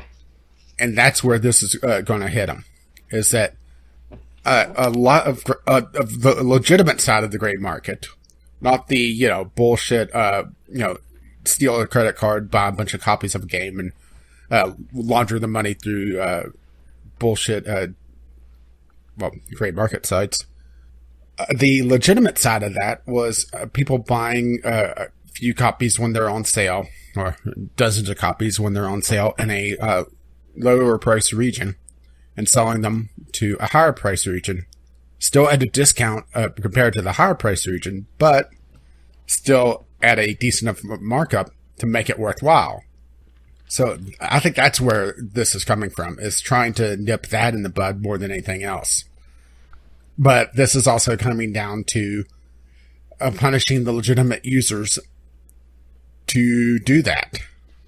And one of the things that Gaben was talking about to prevent piracy was make it so that legitimate customers, it was easier for them to just buy the game and play it than to pirate it. And I think, this is going against that principle. Yeah, I think this is a step in the wrong direction. Maybe not the opposite direction. I'm not 100% sure, but it is a sidestep. Yeah, definitely a sidestep. And it's just one of those things that I understand where they're coming from. I don't like it. I think the scheduling is okay, but I think they're going to see a lot less people buying games. I mean, you could already schedule gifts. That already existed. Yeah, but now you don't have to worry about being in your inventory and just sitting there. I mean, I guess that would, if there's a game in your inventory scheduled in the old system, people would be able to see it. It's like, well, why do you have that in your inventory? But it's just, they're cutting off their leg to try to get a splinter out of their toe. Yeah. And this isn't RimWorld. It doesn't work like that. Nope. Okay, the next one. Which one do you want to do next? Well, my next one is the Steam support. Okay. Which this is a massive thing. I'll let you take this one since if there's a point on this you want to talk about, because a lot of this is just talking about the number of requests they had per day and trying to resolve that. Yeah, you just want to hit the headings for each section. Hit the headings. So yeah, the first heading. Well, I mean, initially they're just like, "Hey, we've heard from you guys. Here's our stats." The first one is this was released on May 2nd, by the way. Yeah, so a little over a week ago. The first topic, or their first header, is help requests and backlog. And they're just talking about how they receive so many requests per day. And they're saying they receive around 75,000 help requests a day. Yeah, which is a ton. Yeah, and they currently end up with around 8,000 requests waiting for responses at most times. Which, I realized that they must have had a huge flood of traffic, but never got 75,000. Especially with the current systems with the refund being automated. Because I imagine that took a huge chunk out of their support tickets. Yeah, I mean, a lot of their support, at least it was, automated as well. I mean, there were quite a few bots that had standard responses that they gave to people for the most common support requests. Please stand by, human. Yeah. Praise Gaben. But, I mean, that's still a lot more than I thought. I was thinking somewhere around half that number, like the 35 to 40,000 mark was how many they got per day, which is still a ton, but, I mean, that's a very tiny, percent of a percent compared to the overall active daily users. So, let's see. The active for today was right at 12 million. Yeah, so let me just pull up my calculator, my handy-dandy calculator here. Let's see, 75,000, 12. Boop. That is 0.006%. Yep. Of active users from today. And that's assuming one ticket per user. Yeah. Because I imagine a few of these are, why haven't you responded to my ticket? Yeah, I've been guilty of that with Steam. Although, to be honest, back in the day when it would take days or weeks or months to receive a response. So anyways, the second header is they're talking about their response time. And like you just said, their automated refund policy, they make mention like a huge number of requests have been related to refund policies. I wonder just how big a spike they had in traffic with No Man's Sky.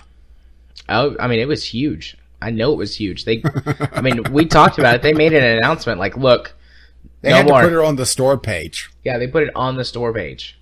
Which, I wish I could see a graph of, their normal traffic and just the release of No Man's Sky. Yeah. But then again, I'm an evil person. What can I say? In this section, they talk about adding a few more self-help stuff, like some account self-help account recovery stuff, and dealing with some potential like phishing and things like that. Yeah, which that's the other thing, is that there's a lot of Fisher bots out there. And that's something that I think Valve has not really addressed, is just how easy it is to set up dozens or hundreds of Steam accounts, pay $5, and then just let them just run rampant. I've never encountered a Fisher bot for Steam. Oh, play TF2 at all. Have something from decent from TF2 in your inventory. Have something decent from Dota or Call of Duty. If you play Call of Duty, you'll get a bunch of them as well. But from Counter-Strike, have a decent item from Counter-Strike, where the market has really taken off for these games. You'll get people trying to just fish you or trying to trick you into trading off your decent items. It's ridiculous. I have had people contact me about trades and stuff when I've had a few rare things in my inventory, but I didn't think that they would like. It didn't seem like a phishing attempt. It did seem like they were trying to scam me out of my cards, but I guess I just think of phishing as just like someone trying to get your account information, and maybe that's just like from my computer science days. Or maybe I'm being a little overgeneral on my terms there, because I probably am putting scamming and phishing into the same category, but it's the same basic idea of trying to take something from another person. Yeah, I get what you're saying. But there's definitely fishers out there, proper fishers that are trying to get accounts that have a lot of stuff on them as well. Yeah. This is not even accounting, I'm sure my account would be a tempting target just with the number of games on it. Yeah, I mean, I'm sure mine would be too. But yeah, I've never been contacted by anyone trying to scam me out of my account or posing as a Valve support or anything like that. I haven't gotten the Valve support ones, but those are out there as well. Honestly, they used to be. If I got an email that was from Valve support, I would automatically think that it was a scammer, because they never they were so bad at responding to stuff before. And why would they proactively email me? Would do a pop-up window in the Steam client itself. Yeah. Because I've actually had that come up a couple times due to review copies. A couple of companies I've had review copies from, they've they pulled the licenses improperly. So it came up as acted like a reverse payment on them. Okay. So I had that error message come up a couple of times. Freaked me the fuck out the first time it came up, because it's like, wait, what the hell is this? So yeah, there's that lovely thing, but it's Steam support is always through the client itself. They don't do emails. Yeah. Well, not counting, the two-factor authorization, of course. But even that is, for me, through the mobile client. Yeah. The final part of this is that they go on to say that they've got their response time down to under 24 hours for like 98% of requests. Which that's pretty good. I'll give them, credit where credit's due. They're finally behaving like a proper company should. Yeah, it's a shame that it's come to this point, though, that they had to they had to make a special blog post about this. Yeah, this should have been baseline. 24 hours, I think, is the absolute minimum acceptable. It's not good, definitely not good, but it's acceptable. Yeah, I was going to go look at my most recent Steam support request to see what their response time was, but it has been cleared. There's none there, so I don't know. What, you could read hieroglyphics? Yeah, I can. And Latin. I speak Latin. I only speak English and bad English. I sent him something before, around Christmas or New Year, that I actually never got a response to. But that's all been cleared out. I guess they just remove old tickets after a certain amount of time. I sent them like three things. And that then was I the just No gave Man's up. Sky, wasn't it? No, this is for a different game. Honestly, I don't remember what game it was. Like, it was a game I was trying to play, but it was broken. And I was past the refund window. I remember you talked about this, but I don't recall the game. Yeah, I don't recall the game either. But I obviously it's not very important. No, it was like super cheap. I just was gonna see if there was like if I could get a refund on it, even though it's past because the game is broken, or if they could do something to help me, because I was having a weird compatibility issue that I couldn't figure out, and I wasn't getting a response from the game's developers either on their forums. So, game's dead, yo. But I just gave up. I don't remember what game it was. So that's how many shits I gave. The last thing they go on to say on this entry is that we're gonna do better. We're continuing to strive to do better, and we're hiring more staff and things, and better. We're better. Emphasize that a bit.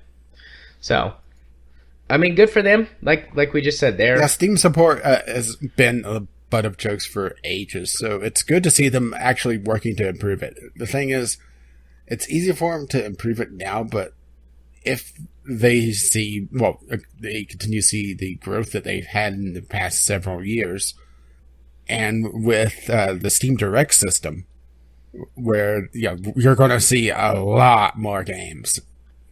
Can they keep this up? Their track record suggests to me no, but hey, more power to them. Do we have the number 3 involved in any way? I don't know. I don't think so.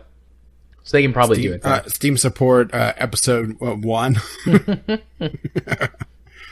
But it's just been one of those things that it shouldn't have gotten to this point to begin with. There's no excuse for it. Yeah. So should we move on to the last part, the Steam Store, our philosophy, and the next steps? Yep. This mostly ties into a new feature that's been deployed on the Steam Store. The reason why you may like this game, which is an interesting little sub-window that they have. But they do talk about their philosophy of the type of gamers that you would see on the Steam Store and trying to cater to all of them. And I'm not sure if they should be trying to focus on all of these because I just keep thinking of you try to please everyone, you're going to please no one. Yeah. But, I mean, how do you, this is seems like an impossible task. Yeah, these are very diverse. To answer that, we need to look at all the different kinds of players who use Steam.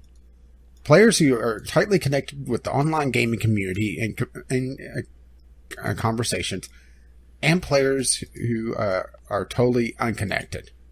Players who browse the store looking for a game, and players who arrive already knowing the title that they're looking for. Players who come to the store once a month. Players who visit multiple times a day. Players who want to buy the latest AAA game. Players who want to search for hidden gems. Players who want to play titles earlier in their development and get involved with the evolution. Players who want games with specific attributes, such as the type of gameplay, support for a specific technology, or translations in their local language. Developers with AAA titles that have large existing fan bases. Developers who are rarely known, yet have a game that would be a hit if players found it. Developers who want to build deliberately niche games and have them find that niche audience. Or developers who want to get the community feedback earlier development process. How do you cater to all of this? Well, you hire a wait staff, or call your local restaurant. Make sure you have the vegan option.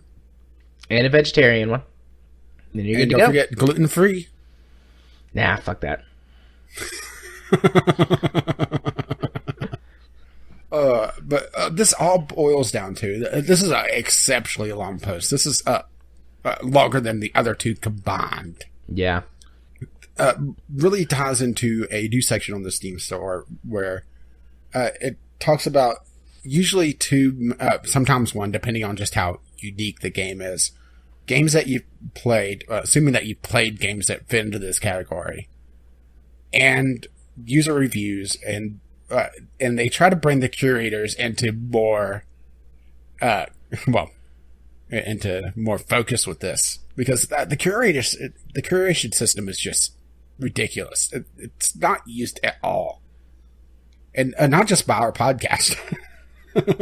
No. The curation system, it's one of those systems that Valve has made and then just kind of just left it adrift and haven't really touched it since. So they're trying to make it a little bit more relevant with the curators also showing up in this, but I'm not sure if the curators are really matter in this. It's mostly tying into, okay, this game, you may like it because you played Left 4 Dead and Tomb Raider, so you may like this shooter. But my problem with the related games is that it relies on the tag system. Yeah. So I just pulled up Call of Duty Advanced Warfare because, we talked about it earlier. And it says, is this game relevant to you? Similar games you've played. Now, I own a couple of Call of Duty games. I have many hours with them on record, particularly Black Ops. Black Ops is not on this list. You want to know what games it recommends or that it's saying that are similar? BioShock 2 and BioShock Remastered. Okay. Call of Duty Advanced Warfare is not at all like those two games, except that you shoot guns. Yeah, let's see.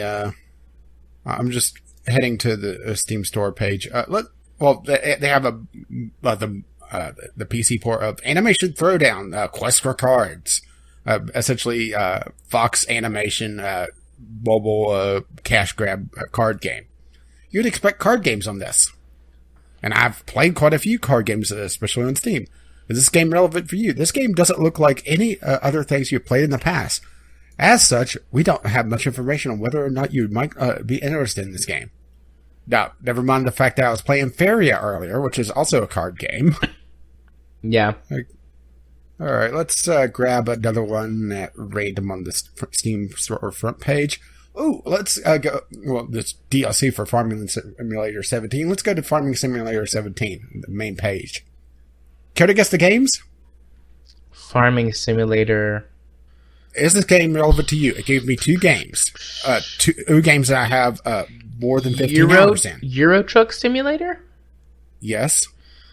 And Euro Truck Simulator 2? No, well, Euro Truck Simulator 2 and Spin Tires. Never mind the fact that I have quite a few hours in Stardew Valley. Yeah. Granted, different style of farming, but it's a lot more relevant than Spin Tires. Yeah, although I think Spin Tires and Euro Truck are closer than BioShock is to Call of Duty. Or let's see. Let's grab another one on the Steam front page. Let's see. Top sellers. Prey. This ought to be good. Descent Underground. Really? Descent Underground. I'm pretty sure that's just a game that I've idled off the cards. So I just also clicked one at random. I clicked Hitman, the complete first season. Is this game relevant to you? Check mark, because you've played games tagged single player. Oh, that's lovely. I love that. This. Oh, okay. Hey, here's one that actually kind of works. Divinity Original Sin 2. You may like this because you played Divinity Original Sin. That works. And Valkyria Chronicles. That works. Now, this has kind of turned into Discovery Queue, hasn't it? Words WMD. Is this game relevant to you? Check mark, because it's in the top sellers. Oh, yeah, check mark, because it's already on your wish list. Okay, yeah, that makes sense why it's relevant to me. It's in my wish list. I'll allow it. Yeah, I'll allow that one. But this is the problem with this system, is that it relies on the tag system, and the tag system is notoriously used as the butt of jokes. As a matter of fact, on Reddit just earlier today, there was a father or mother, they didn't say which. They were browsing for games with their kid, and they were browsing family-friendly games to pick up one. And Porn Tycoon was on the list because someone made the joke of, it's family-friendly, ha ha ha. Yeah. And yes, there's actually a game on Steam called Porno Tycoon. Oh, yeah, no, I know there is. It's on my wish list. I signed up for a review copy of it, so I got one up on you on it. Granted, nice. I haven't gotten it yet. We'll see if I do. But it's relying on a system that is essentially broken and uses the butt of jokes. Yeah. So that's why I have a little bit of hesitance on how useful this is going to be. I wish that it would rely... I mean, I like it. I like the concept, the idea, but I wish it would rely more on your friends have this game or focus exclusively on... You've played games like this that are similar to it, but don't use the tags. Go more by maybe genres or... Well, that's the problem, is that's still a tag. But, or even another, like... I mean, it can't be that hard for Steam to create or for Valve to do something. I mean... Well, no, it would be, because it would require a couple of people to sit down and go through and create this thing. I would hate to be the intern that would have to go through and tag games individually on Steam. Well, I mean, there's gotta be... I can't even keep up on my library. And I have less than 10% of the Steam library total. Yeah. Let's see. I'm just browsing around some more. Let's see. Ukulele is on my front page. Let's see what that one suggests. That one doesn't even. It says it's very positive. And one person recommends it on my friends list, and one person wants this game. Can you guess who that is? Me. And 5 people own it. But yeah, it's one of those things that it's a good first step, but Valve needs to flesh this out a lot more, and Valve has a tendency to not do that. Boy, I'm really coming down nasty on this, aren't I? Yeah, here's one that works. Reality or / reality. It's a visual novel, sort of choose your own adventure style game. And then it recommends this one to me because I've played. I mean, it's got a couple of these different visual novel type games. Yeah, but that's the easy one for you. I mean, if they pick 2 random games out of your library, what are the odds that they will hit a visual novel? Probably pretty damn good. Probably pretty good. It's like survival crafting game and visual novel are like 2 pretty big categories in my library. And space sim or something like that. That's another big one. Let's see. I added to my wish list though. It looked good. It did. It looked good. Well, on the front page, they have one of the. No, I'm blanking on the name of the choice of games game. Yeah, the just novel games. Yeah, and they completely ignore the fact that I have one of theirs. Oh, so it's one of those things that it's definitely a good first step, but it's bare bones at best. Yeah, needs some work. Now, let's see if they actually will continue to develop it, or if it'll fall by the wayside like so many of their other projects. So many? I think you mean pretty much all. Yeah, pretty much all. All right, are we ready to move on to our next topic? Think so. Which wouldn't that be the community corner? It is. So, we received one text letter this week from our dear friend, Mr. Jim3535, and I will pull that up, and we will go through it. Yeah, this is in relation to the Random Franken episode that I released last week. Yeah. How much should we read and stop and talk? Do you just want me to read through the whole thing? Yeah. Let's just read until we hit a talking point, then I'll continue on from there. Okay. There's been a lot of controversy about ethics and gaming journalism, or the lack of it. It would be great if things did improve, but there's a fundamental conflict of interest that will remain until they find a different business model. Game journalists typically rely on ad revenue, which relies on getting as many readers or viewers to consume their content as possible. As with a news cycle, there's a huge incentive to be first, or at least early, to publish. People will find what reviews are out when they go looking, so a blog that waits a week to do a more thorough job will miss out on the majority of the views because people move on. Yeah, and that's a very good point. Matter of fact, there was a article that I was thinking about putting on the docket, but didn't. That It's one of the rare good ones from Kotaku, which may have been enough reason to put on the docket, talking about how Bethesda's review policy with Prey is definitely hurting it, because reviewers are having to rush through Prey, a game that really pays off a lot more if you have time to play it. Yeah. And it's the same thing, really. Well, even more so with Prey, just because there's no review embargo. That it's all rush, trying to get that review out as quickly as possible, because those first clicks are what's really important to drive the traffic. Yep. And I mean, I'm going to wait to see if TB or Jim Sterling does a review of Prey, or, for TB, a WTF is. But, I mean, you and I, like we've said a million times before, are not the average gamer. Yeah. So. Granted, my skill is below average, but still. Well, that's still not average, so it counts. Unless it's RimWorld, that somehow I'm like some sort of idiot savant at that. I don't know. I don't understand. Well, we've all got our games. I've got Factorio. You've got RimWorld. Yeah, and Big Groove Hall things. And let's do them one. It's beautiful. Oh, Groove. But there's also the flip side of this. It's I don't think he mentions that, is that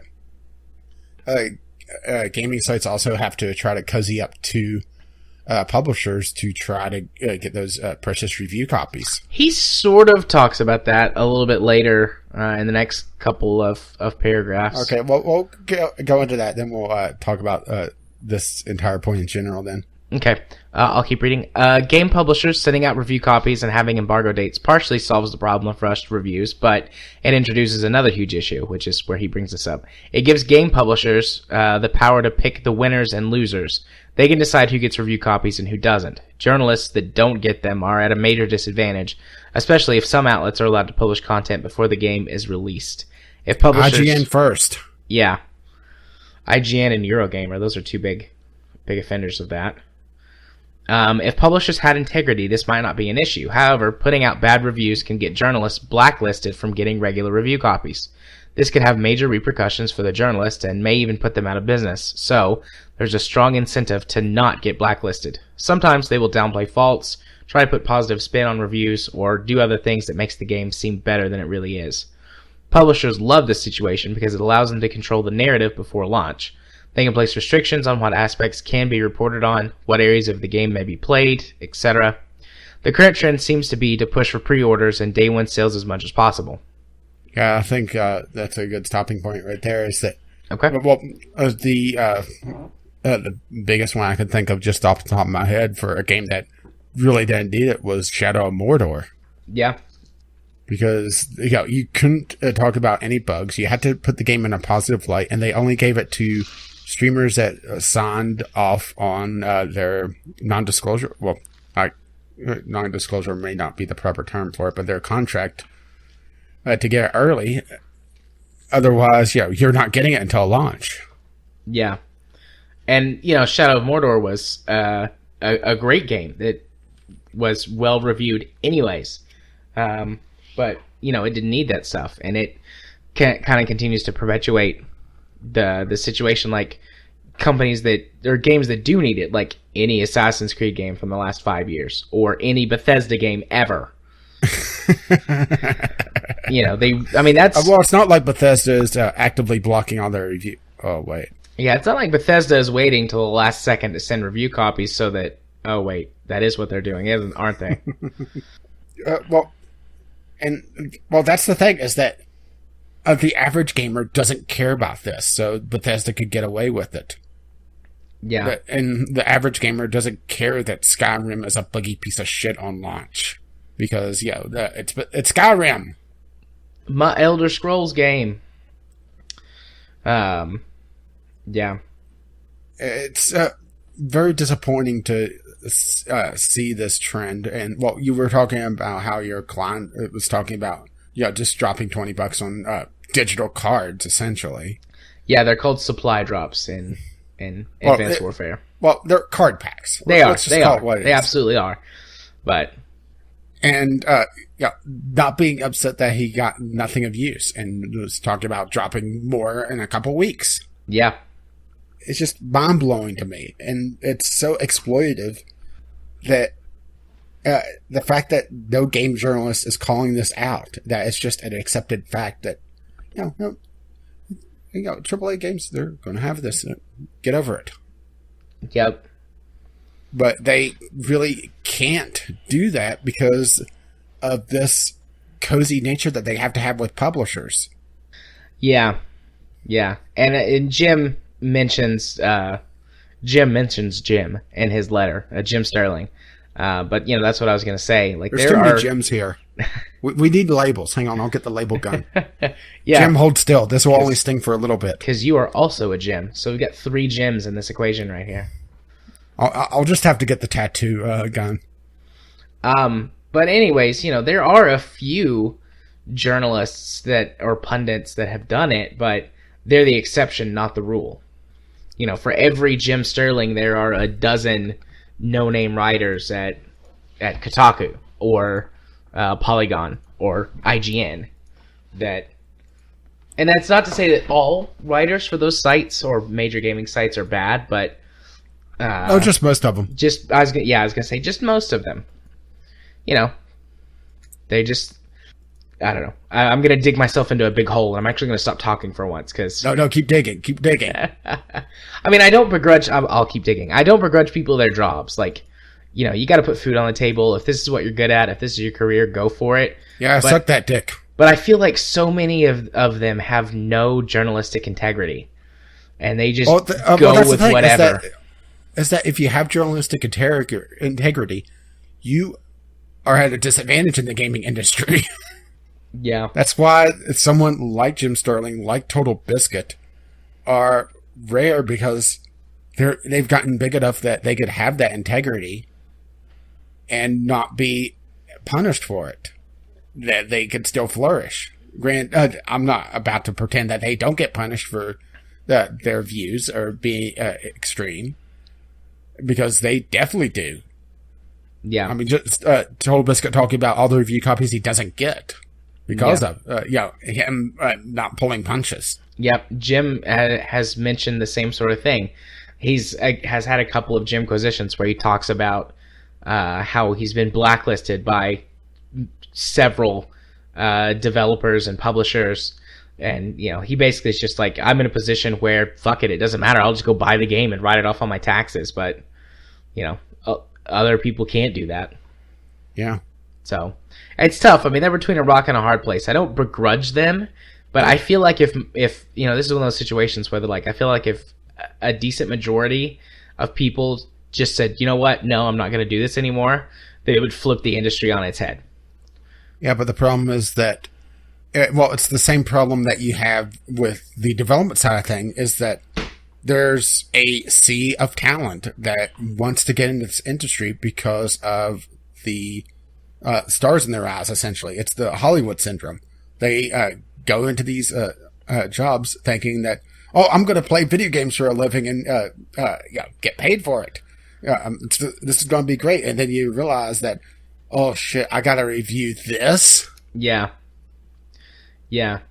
Reviewing games is probably the best thing I ever did to give me a perspective on what good games are, because I had to play some shitty games. I got to play some real gems too, but man, did I have to play some shitty games. Granted, I never had to... I always had the choice of what I was playing, but whenever I did some game reviews for a website that's long since died. But, there were some games that were tough to play for long enough to do a proper review. That's probably part of the reason why I tend to lean towards first impressions now, is that I don't have to play the Blob all the way through a game that's definitely not for my demographic. Yeah. I remember the shortest review I ever wrote was like 400 words. I was like, I just can't. This game is so bad, I can't anymore. Here's everything that's wrong about it. Here's the only good thing. Don't buy it. What, the uninstaller? Yeah. No, it was something else. I don't remember what the good thing was. It was, I think it's on Steam. Like, something gods. It was a A wave-based shooter. I think I might know what you're talking about. I'm pretty sure I know what you're talking about, but I can't think of the name of it. If it's the same one I'm thinking of, at least. But it's why do you have to have journalistic integrity if you're so replaceable? That's the thing. Yeah. God Mode. The game I think of is God Mode. And that's the game I was trying to think of. It was so bad. There was no redeeming quality to this game at all. I pretty much do, wave-based shooter with God in the title. I think I know that game. Yeah. This was like a 400 or 450 word review. This game was terrible. It's got mostly positive reviews on Steam. I suppose that if it's been updated and stuff, it could be better now than it was, but when this game first came out, it was a hot pile of steaming garbage with a nice little dollop of dog poo on top. Lovely. Exactly. That's what I was going for. Okay, you want me to ready to keep going through? I think so. There's a long list of advantages on something I mentioned in a little bit. Yeah, I can skip to that if you want. We pretty much covered this last paragraph, even though I didn't read it. So I'll just skip to part 2. Why gaming on the long tail is the place to be. Caffeine Rage called it being a patient gamer on the Franken episode. There are which there's a rather large subreddit for that. As a matter of fact, PC Gamer, when they're not talking about the random sex side of mods, have been talking about patient gaming. There are substantial advantages to waiting 1 or more years after a game's released before buying it. And it is a pretty decent list. You completely avoid any pre-order fiascos like No Man's Sky. Reviews are fully fleshed out and not biased by the beginning gameplay. You avoid server issues that cripple many games in the first week after release. You get to play the patched version and avoid all the bugs they fix. You get mature graphics drivers that improve performance and fix issues with the game. Games are typically much cheaper, and you can get them on sale. DLC is often bundled into the Game of the Year edition. That saves money. You know if the season pass is worth it or not. It's not. Sometimes it is. Sometimes you get good content in the DLCs, and the season pass is worth it. Especially if you... especially if you catch a pricing error. Yeah, I got the DLC or the season pass for BioShock Infinite for $5, and that was very worth it. Yeah. You know if the game has a lasting player base versus falling off a cliff. You know if the game has excessive grind to it. You know if the developers patched in pay-to-win elements like Payday 2. There's often a mature modding community with stable mods. And the last one, far fewer game patches and mod updates get released that break your game/mods. That's not to say it's bad to buy games right away. People who like popular multiplayer games or want to game with their friends have good reason to. There are other games that you might really want to play right away. Just remember, thou shalt not pre-order. It's not a big deal to wait a few days and find out if the game is okay or a steaming pile of shit. I will say that the strongest downside of being a patient gamer is multiplayer gaming. Because typically there only a few games really last years in their multiplayer communities, and that's the strongest downside. Granted, I'm typically not a multiplayer gamer. I'm typically a single player gamer, so that isn't as big an issue for me. But if you want to play Call of Duty on multiplayer, you pretty much have to be there in the first couple months. Yeah. You can maybe get a little bit of discount on the first Steam sale, but outside of that, you pretty much have to be there. At least on PC. You mentioned a couple versions of Call of Duty that has their player bases still on console, but it's typically patient gamers are the PC crowd, not the console crowd. Yeah. Usually. Not always, but usually. Yeah. I mean, like you, I'm not a huge multiplayer gamer. So, that part doesn't really affect me very much or very often. And honestly, the multiplayer games that we do play are games that we all play together, so it doesn't matter. We have our own built-in multiplayer base. Yeah, very true. Okay. Well, that does it for Jim's letter. Excellent letter, Jim. Thank you very much. Yeah, thank you for sending it. Okay. You want to move on to tweets? Yeah, I have 2 questions of the week. Okay. Since we had the week off. First up is, with emulation officially on the table for the game club, what games would you like us to consider for future picks? And I should have guessed worded this a little bit better, because a lot of people ignored the fact that I was mentioning emulation. I was wanting emulator titles. Right. Groove, I think, just wants to be out of the job pool and might be forced into his crate for a timeout because he mentioned No Man's Sky and Half-Life 3. Which No Man's Sky, because I said game, not screenshot generator. Chemist has a good suggestion for Ocarina of Time. It's almost too obvious, and I do agree that's almost the too obvious answer. Honestly, the Nintendo 64 emulation is a little finicky still, last I checked at least. But Ocarina of Time has had multiple re-releases. But I would say I would almost want to do a different Zelda, because Ocarina of Time is so popular. Yeah, Majora's Mask, I think, is better than Ocarina of Time. I didn't really care for Majora's Mask, mostly for the time limit. The time limit was frustrating, but overall, I really liked the design elements of that game. A lot of I would almost want to go for thinking. an older one, or not an older one, but a more modern one, I should say, like Wind Waker. Wind Waker's a really good one too. Spirit Tracks. We should do Spirit Tracks. Plus, it's also one of those that is very strange. Yeah. So Spirit Tracks, train combat in the you just want trains. That's the only reason I bought that game, and it turned out to be a really good Zelda game. But it's also a DS game, so I don't know if there's DS emulation. Oh, there is. Granted, it's a little bit cumbersome if you have to do touchscreen stuff. I was going to say, let me rephrase.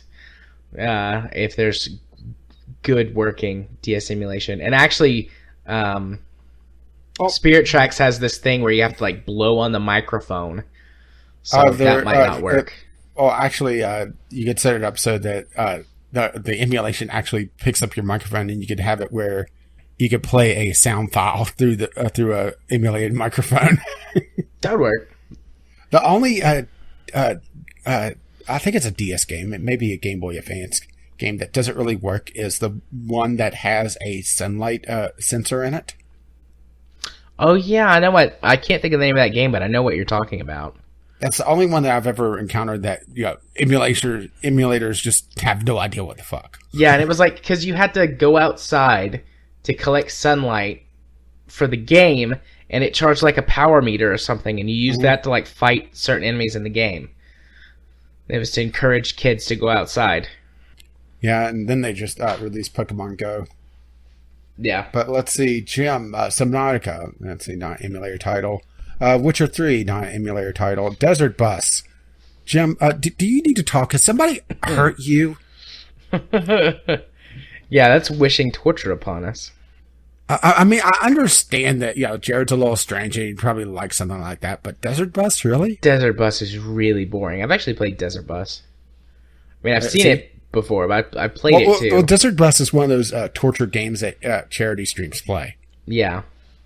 Let's see, Dragon Age Origins, not emulator title. Well, I guess technically it could be, but... Yeah, you could emulate it. Not sure why you would want to, but Eternal Sonata, that's PS3. I checked that out.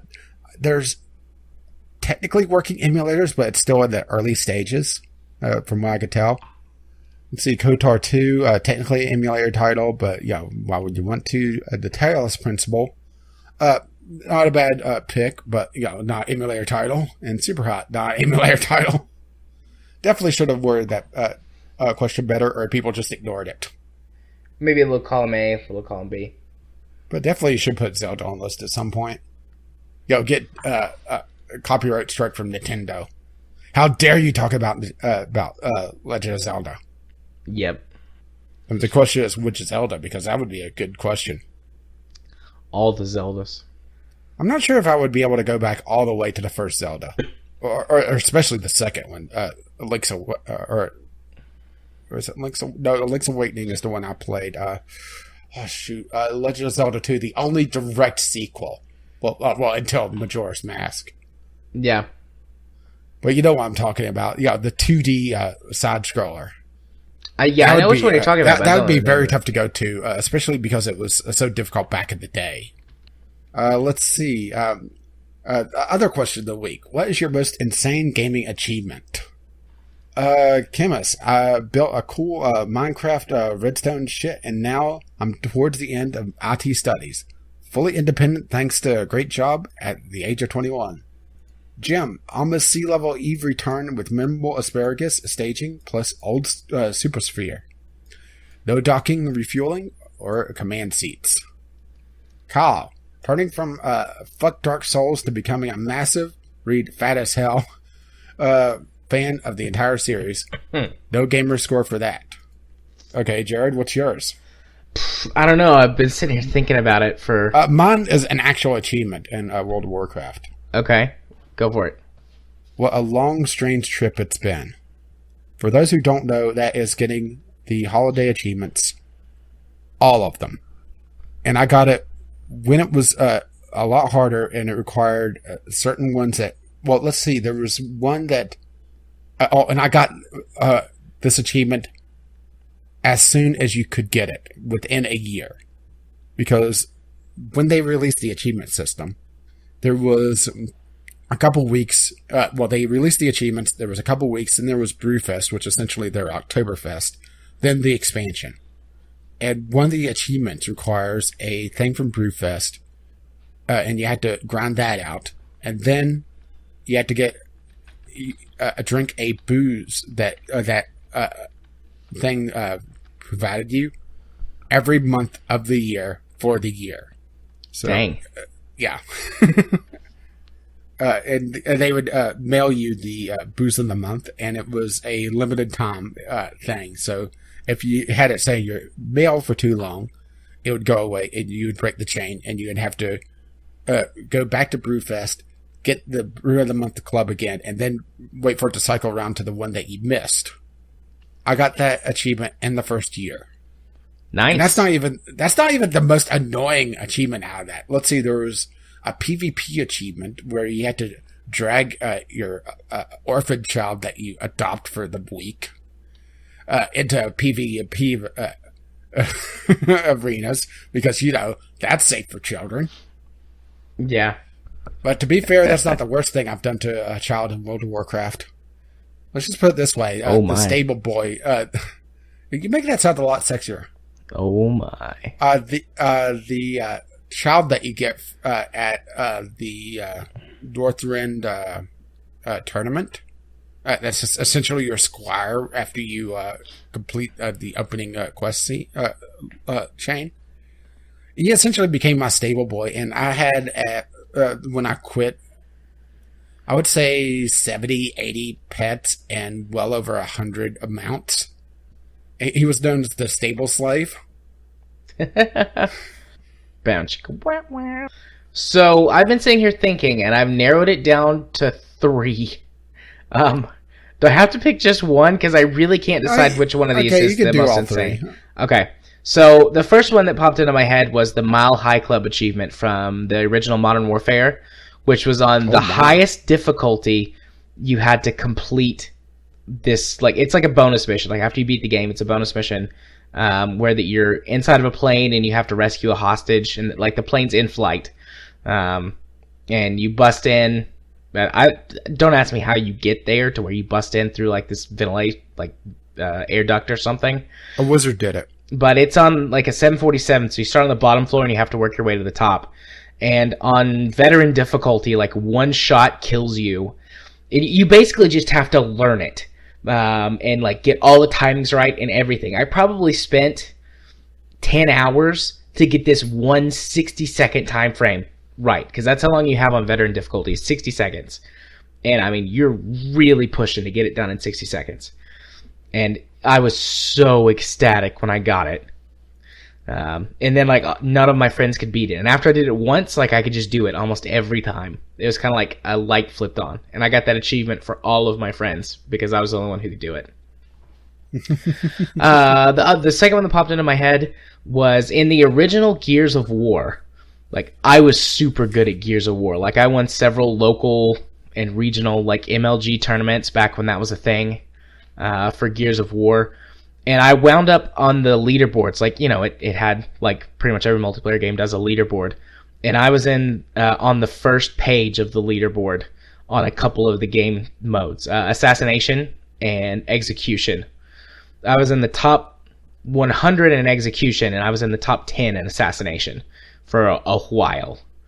And, like, I have some pictures somewhere if I can find them, like, really shitty old cell phone photos that I took of my TV, like, to prove to people, like, no, like, really, I'm on the top 10 in this leaderboard on this game, like, top 10 in the world.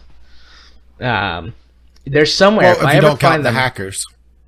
There weren't very many hackers at that time in Gears of War. I think, like, all of the hackers went to, like, the standard deathmatch mode and Execution. Nobody, like, Assassination had a really low player count, so that's probably why I was able to get to the top 10. But I didn't care. I never told anybody that. Like, yeah, I'm top 10 in the world in this game mode. So that was cool. I'm top 10 in the game mode nobody plays. Yeah, I mean, it still had a player base, but it was like 10,000 compared to Execution's like. I'm in the top 10. How many people play this? 11. If I ever find those pictures, they're probably buried on one of my old hard drives, which I'm going to get out to build the server computer. So I might find them. If I do, I'll post them on Twitter. And then the other one was I completed Through the Fire and Flames on Expert in Guitar Hero 3. And the train. Train, keep it running right on time. Yeah, that's one of the major reasons that I have carpal tunnel, is I spent weeks practicing. Sure, I thought it was all the jacking off. Well, that contributes too. But, yeah, all the jerking off gave me carpal tunnel on my right hand, and then Through the Fire and Flames gave me carpal tunnel on my left hand. That was intense. If only I could have played real guitar, even half that good. I actually did try. I really did try to learn how to play real guitar, but I'm super bad at it. Yeah, I hear mine was just persistence. Like I said, there was a couple achievements that were just random chance or having to do something that I normally don't do, like PvP. Because PvP in WoW sucked, unless you were a particular class. Yeah. But, I mean, those were the first three that really came into my mind, and I could not pick one because I'm super proud of all of those achievements. Or World of Warcraft was the only time that I really went nuts for achievements. The other one was that I got the fishing title, which, back when I got it, at most 52 people on the server could get it a year because it required a weekly competition. You had to win it. Nice. And I got cussed out because I won it my first time trying it. And whenever you it's fishing in WoW. You run around and you have to catch particular fish out of pools that spawn only during that event in Stranglethorn Vale. And then you have to go to Booty Bay and turn them in. And you have a choice of, at the time, 2 items. I think they've upped it to 3 now. I went back the next week, and I won it again. And people that were there the previous week recognized my name, that I was the winner last week. And I got cussed the fuck out. I mean, that was the most assault I've ever encountered playing online. The fact that I won it back to back. Nice. Well done. And the thing is that competition is the only way, a matter of fact, last time I checked, it still is the only way to get the best fishing pole in the game. It's still a few skill points, not many, but enough to make it worthwhile. And I thought, I'll try it again, see if I could get lucky.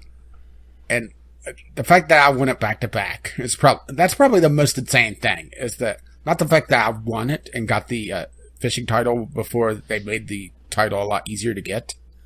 The fact that I won the fishing competition twice in a row. Well done. That's pretty badass, I have to say. Good job. You made people pissed off and they cussed you out. Yeah. Yeah, so much for fishing being a chill activity in WoW, huh? Yeah. And this was also before they put in fish tracking. so you could track the pools. Yeah. And that was actually part of the reason why I won it, because I would notice people running in one direction, and I'd grab the pools that would spawn behind them. Oh, I wish I had the chat log of when I won it the second time. And the thing is, that's just the Alliance side. I could only imagine what the Horde side was saying about me.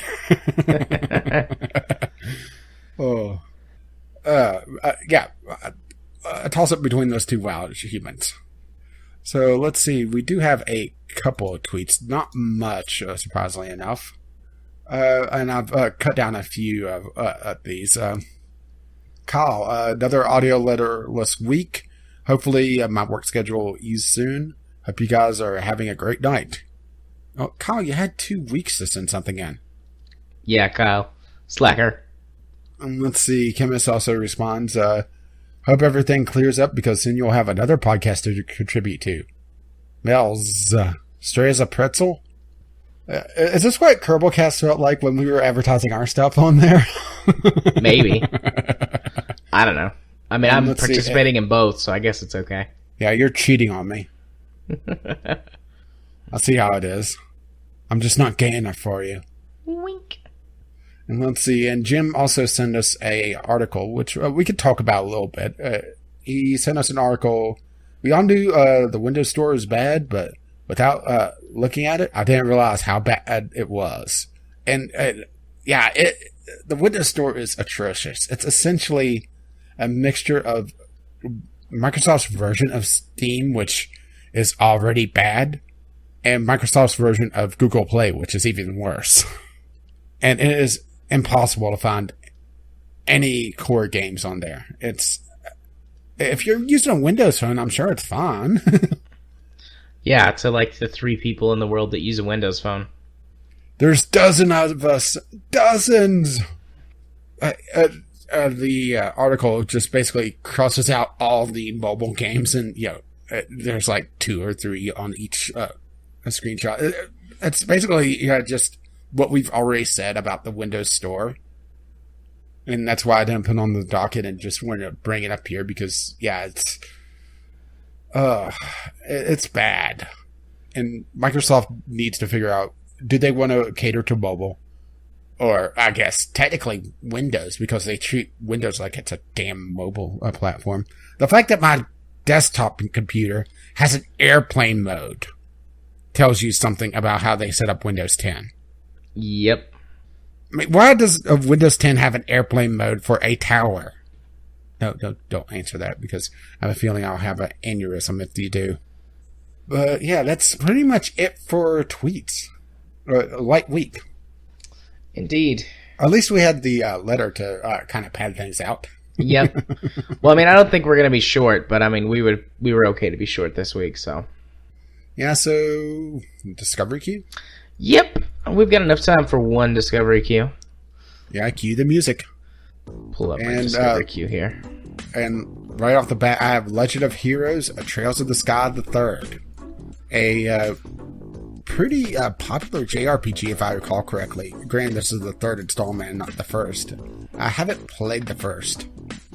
I haven't either. But it looks very good. I got a game called Forts right off the bat, which is your very classic, I'm on this side and the other guy's on that side, and I have to blow him up with my guns by aiming and all that sort of stuff, but it's guns by aiming? Yeah, aiming my guns and stuff.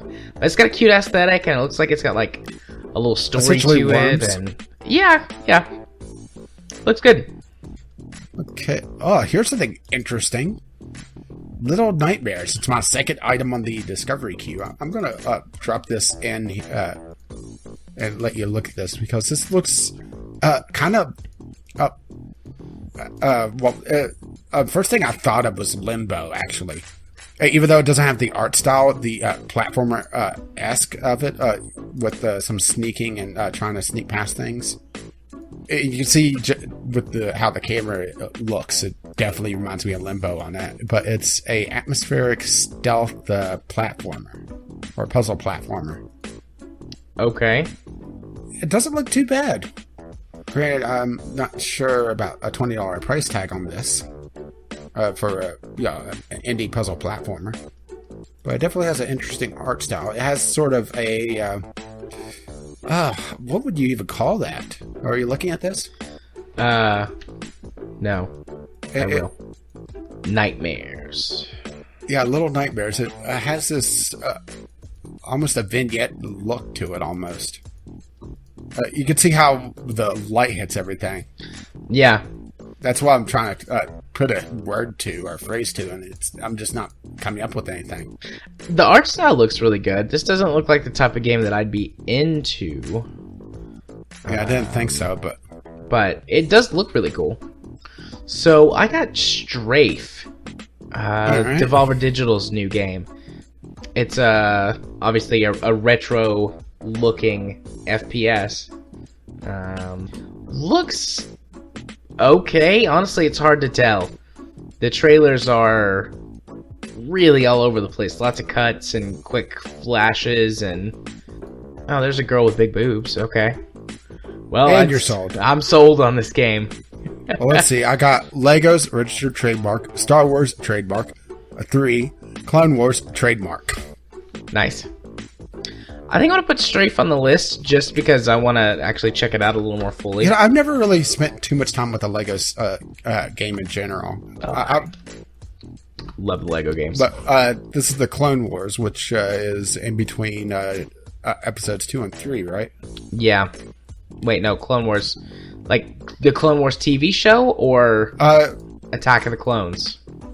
Well, they have the scene from episode 2 on here, or episode 1. So the arena scene. Oh no, that would be episode 2. Yeah, that's episode 2. So I'm assuming this would fall between episodes 2 and 3 then. Yeah. Yeah. There's the orange chick. The orange chick. Which one? The one with the blue and white hair things. Oh, from the TV show. Shoot, what's her name? I know who she is. That's why I called her the orange chick. I can't think of her name. I never really watched the show. I didn't know they made a Lego Clone Wars. Oh, look, it's suggested to me Halo Wars the Definitive Edition. Nope. It's suggesting Call of Duty World War II. Nope. What's interesting is going down and seeing what the, why is this relevant to you? A lot of these are not, even close. Expeditions Vikings, here we go. Have you seen this one? Yes, I have. It looks good, but... So I got a game, Wrath of Anna. This looks like a... Oh, God. I don't know. It's some kind of first-person shooter. It looks weird. But... Go down. Why is this relevant to you? Because you've played games tagged indie. Oh, that's seems so like a bad, stretch, doesn't it? That's so bad. All right. Yeah, it seems like they're stretching. But Expeditions Viking is a tactical RPG. It looks very good. I want to pick it up actually. I'm surprised I didn't have it on my wish list. I have a lot of good things on my discovery queue this week. And some shit things. I've had very not good things. Let's see. Why is this relevant to you? Indie, adventure, story rich, and it's overly rated overly positive. And looking at this, I can't tell you what this is outside of a walking simulator. What is it? What Remains of Edith Finch. Oh, okay. I've seen that game before, but I'm drawing a blank on what it was, actually. I'll have to look that up in a minute. I'm on the last game on my queue. Let's see. Friday the 13th, the game. Oh, I got that one, too. I'm also not interested. Oh, boy. I've seen Total Biscuit do a video on this. No, but just the name of it. Immortal Red Deck. Oh, my gosh. That sounds stupid. It's first-person roguelite gun FPS. Not particularly well done, but not terrible either. In an Egyptian theme, because rednecks are Egyptian. Yeah. But that's my discovery queue. I actually had quite a few. I think What Remains of Edith Finch is supposed to be like Gone Home. Like you're exploring this place and... Yeah, I don't think I would enjoy that. I wouldn't mind reviewing it, but I wouldn't buy it. Yeah. But that is my discovery queue. Yep, I'm through mine as well. So, I only had a couple that actually turned out to be interesting looking. Yeah, I'm looking at Strafe, and it is not well reviewed. No, it looks odd. Like, it kind of looks like it looks like it escaped the 80s. Yeah. I would say late 80s, early 90s. Just with how blocky it is. It's not even Minecraft blocky. That's the thing. Because there's Minecraft blocky where everything is purposely low poly and but then there's this that looks not nearly as good. Which, how can you make a low poly game look terrible? I don't. Well, outside of being every Minecraft clone ever. Well, they're saying that it wasn't, as far as I know, but they're saying this is the best game that was released in 1996. So I think they're trying to emulate that really, honestly, at this point, shitty graphic style when 3D polygons first started to become a thing. I will say I do like the trailers. The trailers look like commercials for video games from the 90s. Which, I can handle that. Aside from the first trailer... was he holding a frog? Yeah. At least I think that's a frog. And here I thought Pepe was killed by his creator. Or did you see that going around? No. Yeah, supposedly because Pepe the frog is turned into a hate symbol, its creator killed it. Because, a meme can be killed by its creator. Yeah, that's not how this works. Welcome to the internet, motherfucker. Surprise, motherfucker. Well, I think we're through with the discovery queue, so it's time. It's the time of the podcast where you go first. Indeed, it is. So, what's going on for me? Well, a few things. We're making some changes to the show and to other things. So, the biggest one is that... And we should have had this at the beginning of the show if we're having a lot of changes. Nah. The biggest one is that streaming is going to be dropping from 2 nights a week to 1 night a week. I'm going to focus on Friday only. Well, it's going to be 12 hours. Yeah, 12 hours. We're going to play Desert Bus every week. But no. But only if everyone's singing The Wheels on the Bus. Go round and round.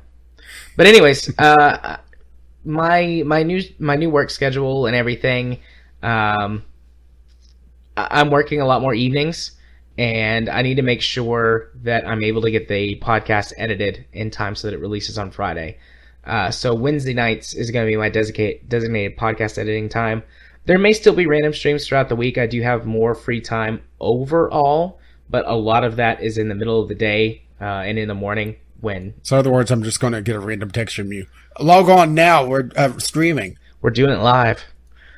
But we can't do that anymore. But...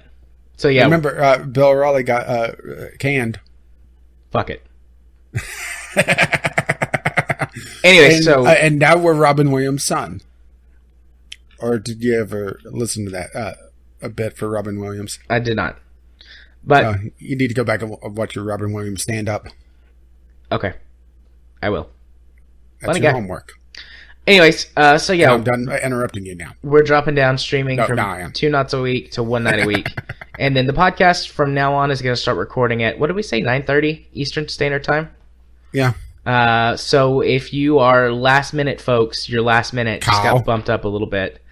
And this is just because we can. I've had to record later before, just because that's what my schedule is. Look at it this way. Dictated. Since we're most likely going to be recording early, that means that Jared will be more fresh towards the end of the show, so you don't have to listen to me trying to throw things together before Jared falls asleep on me. Yeah. Again. Yeah. Mostly, though, it's because I've got an office in my new house, so we can start recording earlier, and I won't be interrupting anybody doing anything. Mostly Katie, like watching TV or working or whatever, but I can just come in here and close the door. Let the door open tonight, but doesn't matter. Nobody can hear me anyways. I'm on the other end of the house. So that's that. That's Yeah, the especially schedule. if I don't put this podcast up. Yeah. So that's the schedule changes that affect everybody. Other things that are going on, I'm still working my way through my backlog of Divinity. And then I'm going to start working on quite a few other projects, but I don't know what order I'm going to work on them yet, and I need to do some testing and see which my ideas are good or bad. So All of them. I'm going to... Yes, they are all good. Thank you very much. That's how I'm going to choose to interpret that. But anyway, so... I mean, there's 2 or 3 weeks... when you're delusional. There's 2 or 3 weeks of Divinity to go through anyways, so that's enough time for me to do some testing and working on some of the stuff, so... Who knows? I'll have more announcements. If you were paying attention to the end of the show a couple of weeks ago, 2 or 3 weeks ago, I talked about some of the things that I want to try. So if you remember those things, then you'll remember some of the things I'm going to be testing out. But that's it for now. If you want to watch my stuff on the YouTubes, you can do so by searching for Gaming Psychologist on YouTube. If you want to watch me stream games, you can do so over at twitch.tv/jarthur4707. That will return this Friday, so if you guys are listening to this on the day the podcast releases, tonight we'll be streaming something. I'll have figured it out by then and tweeted about it. And speaking of Twitter, you can follow me on Twitter at JMA4707, where you can see all the things that I tweet about. I've been a little bit less political here lately, so if you hate my political tweets, well, you can enjoy a few non-political ones. Hey, Jared, did you hear about the news that the director of the FBI got canned? Don't. I already had a bitch fit about that. Not on Twitter. I kept it off of Twitter. I decided not to... Yeah, I was sitting here watching Twitter with my bowl of popcorn, just waiting, and nothing. I posted several long rants on Reddit pages, and I actually called some people and spoke to them. I was so upset. And I didn't get one? I didn't post on Twitter. Didn't post it on Twitter. I feel so left out now. Fucking asshole. God. Keep it together. Almost to the end. Anyways, after our little wind down, you can have your rant then, I guess. No, then I'm going to go to bed.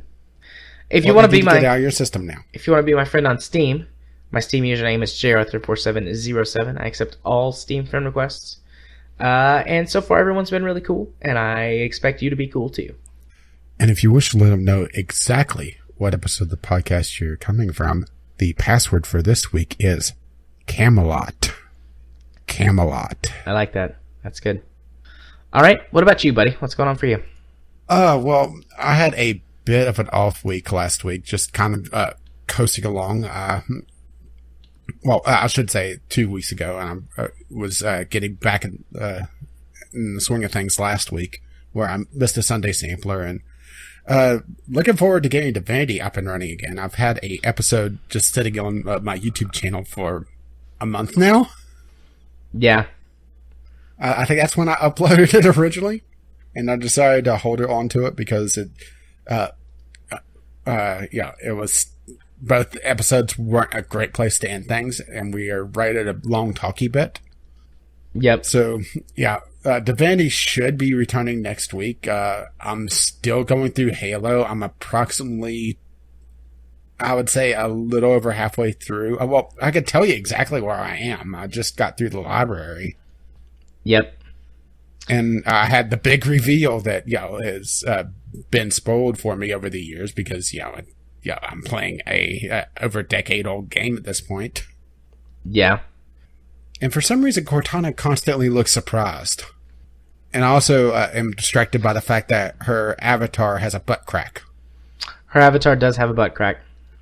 But yeah, slowly getting through Halo. And once I get through it, I have a feeling that I'm going to have a bit of a rant. Because I hate the vehicle sections on that for the most part. Let's see. RimWorld is still ongoing as well. I'm in the 60s on my episode count. Don't know how I got stable on this. And the thing is that I think the only way my colony could get killed right now, which I'm damning myself right now, even mentioning this, is having a bunch of raiders drop immediately into the behind my defenses. And having it where I can't turn on my guns. But even then, I think I'd be able to put up a good fight. But Alpha 17 for RimWorld is in the testing phase, and depending on how dingy it turns out, I may miss a good chunk of Alpha 17 because things are stable, and I need to figure out exactly what I want to do with the series, because I'm at the point where I could research and get a victory condition in probably about 5 episodes. Maybe 10, depending on how lucky I am on resources. But do I want to give up right now? Because even though it is a victory condition, it is still giving up the series. So I'm not sure how I feel about that. Plus, there's other things to do. I could go raiding other colonies. There's that pirate base that's been sitting there the entire time, and I kind of want to drop in and kind of turn the tables on the pirates that gave me my mortars in the first place. See how they feel be on the receiving end of a mortar shell. But anyway, RimWorld is still ongoing for the most part. We'll see how that turns out. And of course, the Sunday Sampler, is planning on a particular game this weekend. I'm going to be doing my testing probably in the next couple days.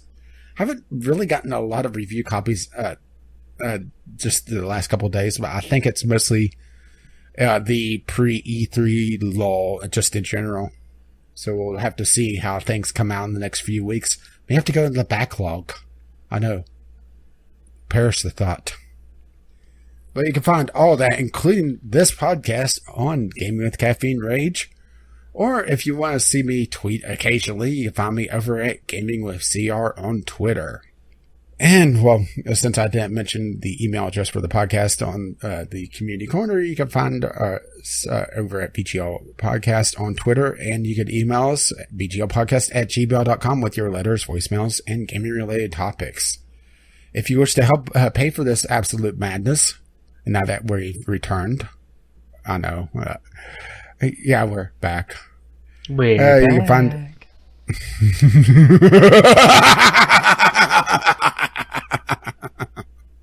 There's a sound clip for you, huh?